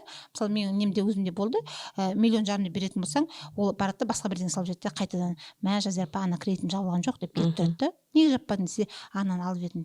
Соны алмаса да негізі өмір сүруге болады ғой. Сондықтан да біз мақсат қойғанда өзіміздің андай қолымыз қазіргі моментте жетпейтін заттарға қоямыз да. Талпынған дұрыс, мақсат қойған дұрыс, бірақ мақсатқа қарай жайлап баспалдақпен жүру керек. Сондықтан да бана тез байып кетуге ұмтылмау керек болып тұр ғой, жаймен. Негізі тез байып кете алмайсыз да. Иә. Себебі деген тез байып кетсеңіз тез жоғалтасыз. Иә. Вообще тез байып кету деген бәріміз байып кетеміз. Тез көтерілсең тез құлайсың дейді ғой. Иә, ол тез байып кете алмайсың, себебі деген тек қана инвесторлардың ақшасымен мысалы байып кету мүмкін. Бірақ оның да қайтарымы бар ғой. Иә, міндетті түрде. Мысалы ол да жауапкершілік қой, негізі мен талай көрдім инвестор болған қыздарды, осы жерге ақша салып едік, ақшамыз кетіп кетті де, не ақша жоқ, не неміз жоқ деп, товарымыз жоқ деп. Енді мен ол салада білімім жоқ, басқа бір инвестор болып көрген жоқпын. Бұнда ана тендер уақытында бір көрдім, сонда бір нем тауымға айтқаны бар, сол күшті сабақ болып кетті. Сосын екінші рет инвестор болмаймын деп өз-өзіме шештім. Сондықтан да ол да негізі үлкен жауапкершілік. Бұған да ақшаны өзіңізге құясыз, иә? Өзіме құямын, бизнесімізге, жанұямызға құямын. Енді мысалы мен былтыр өзімде зерттеп қарасам 6 миллион ақша кеткен екен. Биылға енді жоспарлап өзіме 12 миллион ақша құямын деп отырмын да. Себебі сол 12 миллионның ар жағында ол маған 120 миллион болып қайтатынын біліп тұрмын да. Сіздің мына инстаграмда өте керемет сөзіңіз жазып алыппын. Бай болу үшін бай адамдардың іс-әрекетін тұрақты жасау керек. Енді сіз бай адамдардың көзіңіз көріп келдіңіз, иә? Ана 950 миллион ақша табатын кісілерді көріп келдіңіз. Олар қандай әрекеттер жасайды жалпы? Дұрыс айтасыз. Жалпы бай болу, біреу айтады, бай болғым келеді дейді ғой. Мен қысқаша былай айтар едім. Бай болу деген жақсы әдеттердің нәтижесі. Болды. Жақсы әдет қалыптастырасың, бай боласың. Жаман әдет қалыптастырасың, кедей боласың. Жақсы әдет дегеніміз қандай? Біріншіден бана тәртіп арқылы ақша жинау. Мысалы деген біреулер маған айтады, даже кей уақытта балдарым айтады да, мама, біз неге ананы ала салмаймыз, ананың мамасы ананы алыпты. iPhone 17 ма қазір последний. Оранжевый. Иә, сол сұрайтын балдардың. Мен айтамын, өзің ақша жинап алсаң, пожалуйста деймін да. Бірақ мен оған артық беретін ақшам жоқ. Себебі біздің мақсатымызда алда осындай мақсат тұр деп алдан көрсетіп тастаймын уже. Келесі біздің мақсатымыз. Осы үшін біз ақша жинап жатырмық папаң екеуміз деп ше. Сондықтан да балдарға да мақсаттарыңызды айтасыз. әрине бізде ол жанұялық Давлатов айтады да, сабағында оқытады, мысалы кейбір басшылар бар дейді да, өз қоқысына өзі былғанып жүретін. Ал енді қаржылық міндеттеме сіз команданың алдына сездіріп қоюыңыз керек дейді. Мысалы мен ашып айтамын, әрбір ай біткеннен кейін айтамын, осы айда отчет жасаймын, есеп, ол менен госслужбадан берілген есеп, айтамын, осы айда біз осындай ақша тауыппыз, енді келесі айда осындай ақша табуымыз керек деп. Балдарға да айтамын, мысалы кім қанша ақша жойды, мысалы менде ана деньги ок деген программа бар, уже 5-6 жыл болды жүргізіп жүргеніме, кім осы айда қанша ақша жойды, барлығын шығарып отырамыз. Қанша ақша, бізде ақшаның бәрі алдын ала жоспарлы түрде. Мысалы даладан келіп біреу келіп маған деген 200-300 мың ақша бер мынаған десе, мен оған бере алмаймын. Себебі менде артық ақша жоқ. Бизнеске керек. Иә. Сосын мысалы біреуге қарызға сұраса да, менде қазір сұрамайды да ешкім. Бірақ басында бизнеске келген жылдары көп сұрайды ғой. Сенде бар ғой деп. Иә, ол уақытта айтасың, менде ақша бар, бірақ мен өзім міндеттемелерім бар, соған төлейін деп отырған ақшам. Енді қазір тем более мына кәсіпкер адамда да артық ақша болмайды. Оның барлығын кәсіпке салады ғой. Мына жерден сен қайтадан жаңартқың келіп тұрады, қайтадан жаңартқың келіп тұрады. Соның артында себебі оның ақша тұрғанын көресің. Мысалы ресторанда да мына жерді салдың ба, енді мысалы отырғыш салғың келеді, отырғыш салдың ба, столды жаңартқың келеді. Кәсіп сөйтіп ақша келе береді. Бай адамдардың міндеттері дегеніміз ақша жинаудан басталады, өзің денсаулығыңа қараудан басталады. Тек қана ақша деп ақшаны қуып кетуге болмайды. Мысалы көп адамдар жалпы байлық дегенімізді тек қана ақша деп түсінеді. Байлық дегеніміз сенің денсаулығың, байлық дегеніміз сенің қарым-қатынасың, байлық дегеніміз сенің ата-анаң алдында, бауырларыңның алдында, қайын-жұртың алдындағы міндеттерің. Соның барлық міндеттемелердің бәрі тоғысып келеді да, соның барлығы байлыққа жатады негізінде. Нағыз байлық дейсіз. Нағыз байлық дегеніміз сол, иә. Ал енді бай адамдардың әрекеттерін қайталау дегеніміз, таңда жүр дей ма, жүр. Ақша жина дей ма, жина. Ақшаны үнемде дей ма, үнемде. Сөйтіп жайлап байлыққа. Жалпы негізінде менің қазір көзім жеткені, бай болу онша қиын емес екен. Чем біреуді алдап ақша алып одан қашып жүргеннен гөрі өзің білім алып байлыққа жетсең ең кайфы сол екен да. Мен уже қазір бұрында білмеген уақыттарымда тек ойбай миллиард тапсам екен деп нететін едім, армандайтын едім. Ал қазір мен қай жылы миллиард табатынымды біліп отырмын да. Себебі мен жолын білемін, оған асығып та керек емес екен. Әрекетте жасап жатсыз. Тек қана әрекетіңді тоқтатпау. Мысалы кейбір адамдар бүйтеді, қазір көп естимін, енді мен өзім жасым 46-ға келді ғой. Бүйтіп айтады да, Жазира, неге сен тынымсыз нетіп жүрсің, шабасында жүресің, рахаттанып жатпайсың ба, осы келген ақшаны игеріп дейді да. Ол сұрақ мен өзімде де болды. Может, мен құныққанмын ба деп. Сосын Айнұр Тұрсынбаеваның сабағын консультациясын сатып алдым, 200 мыңдық. Иә, біреу үшін көп, біреу үшін аз. Консультация алдым, сосын Айнұр Тұрсынбаеваға сұрақ қойдым. Айнұр ханым, менің мынандай сұрағым бар. Мен бір үй алдым ба, екінші үй алғым келеді. Мысалы, қазір бізде ресторанымыз бар. Мен бұрында ойлайтын едім, осы ресторанды алып, екіншісін ашқыңыз келеді. Иә, қаржылық міндеттемені түгелдеткеннен кейін ақшасын аламын да теңіздің жағасына жатам деп ойлайтын. Олай болмайды екен. Қайтадан екіншісін ашқыңыз келеді, үшіншісін. Сонда маған Айнұр Тұрсынбаеваның айтқан ақылы бүйтеді ғой. Неге сіз өз-өзіңізді олай шектейсіз? Алла тағала қазір саған энергия беріп тұр ма, финансовый жағдайды беріп тұр ма, тәпет ете беріңіз деді ғой. Ақша беріңіз. Алла тағала жатқызайын десе бір күнде жатқызып тастайды деп. Осы сөз маған инсайт болды. Менің қазір әлі де орындайтын шаруаларым көп екенін түсіндім, жоспарларымды түсіндім. Тек ақшаны тауып қойып теңіздің жағасында тек қана жатам деген, ол тек қана масылдыққа келетінін, жалқаулыққа келетінін түсіндім.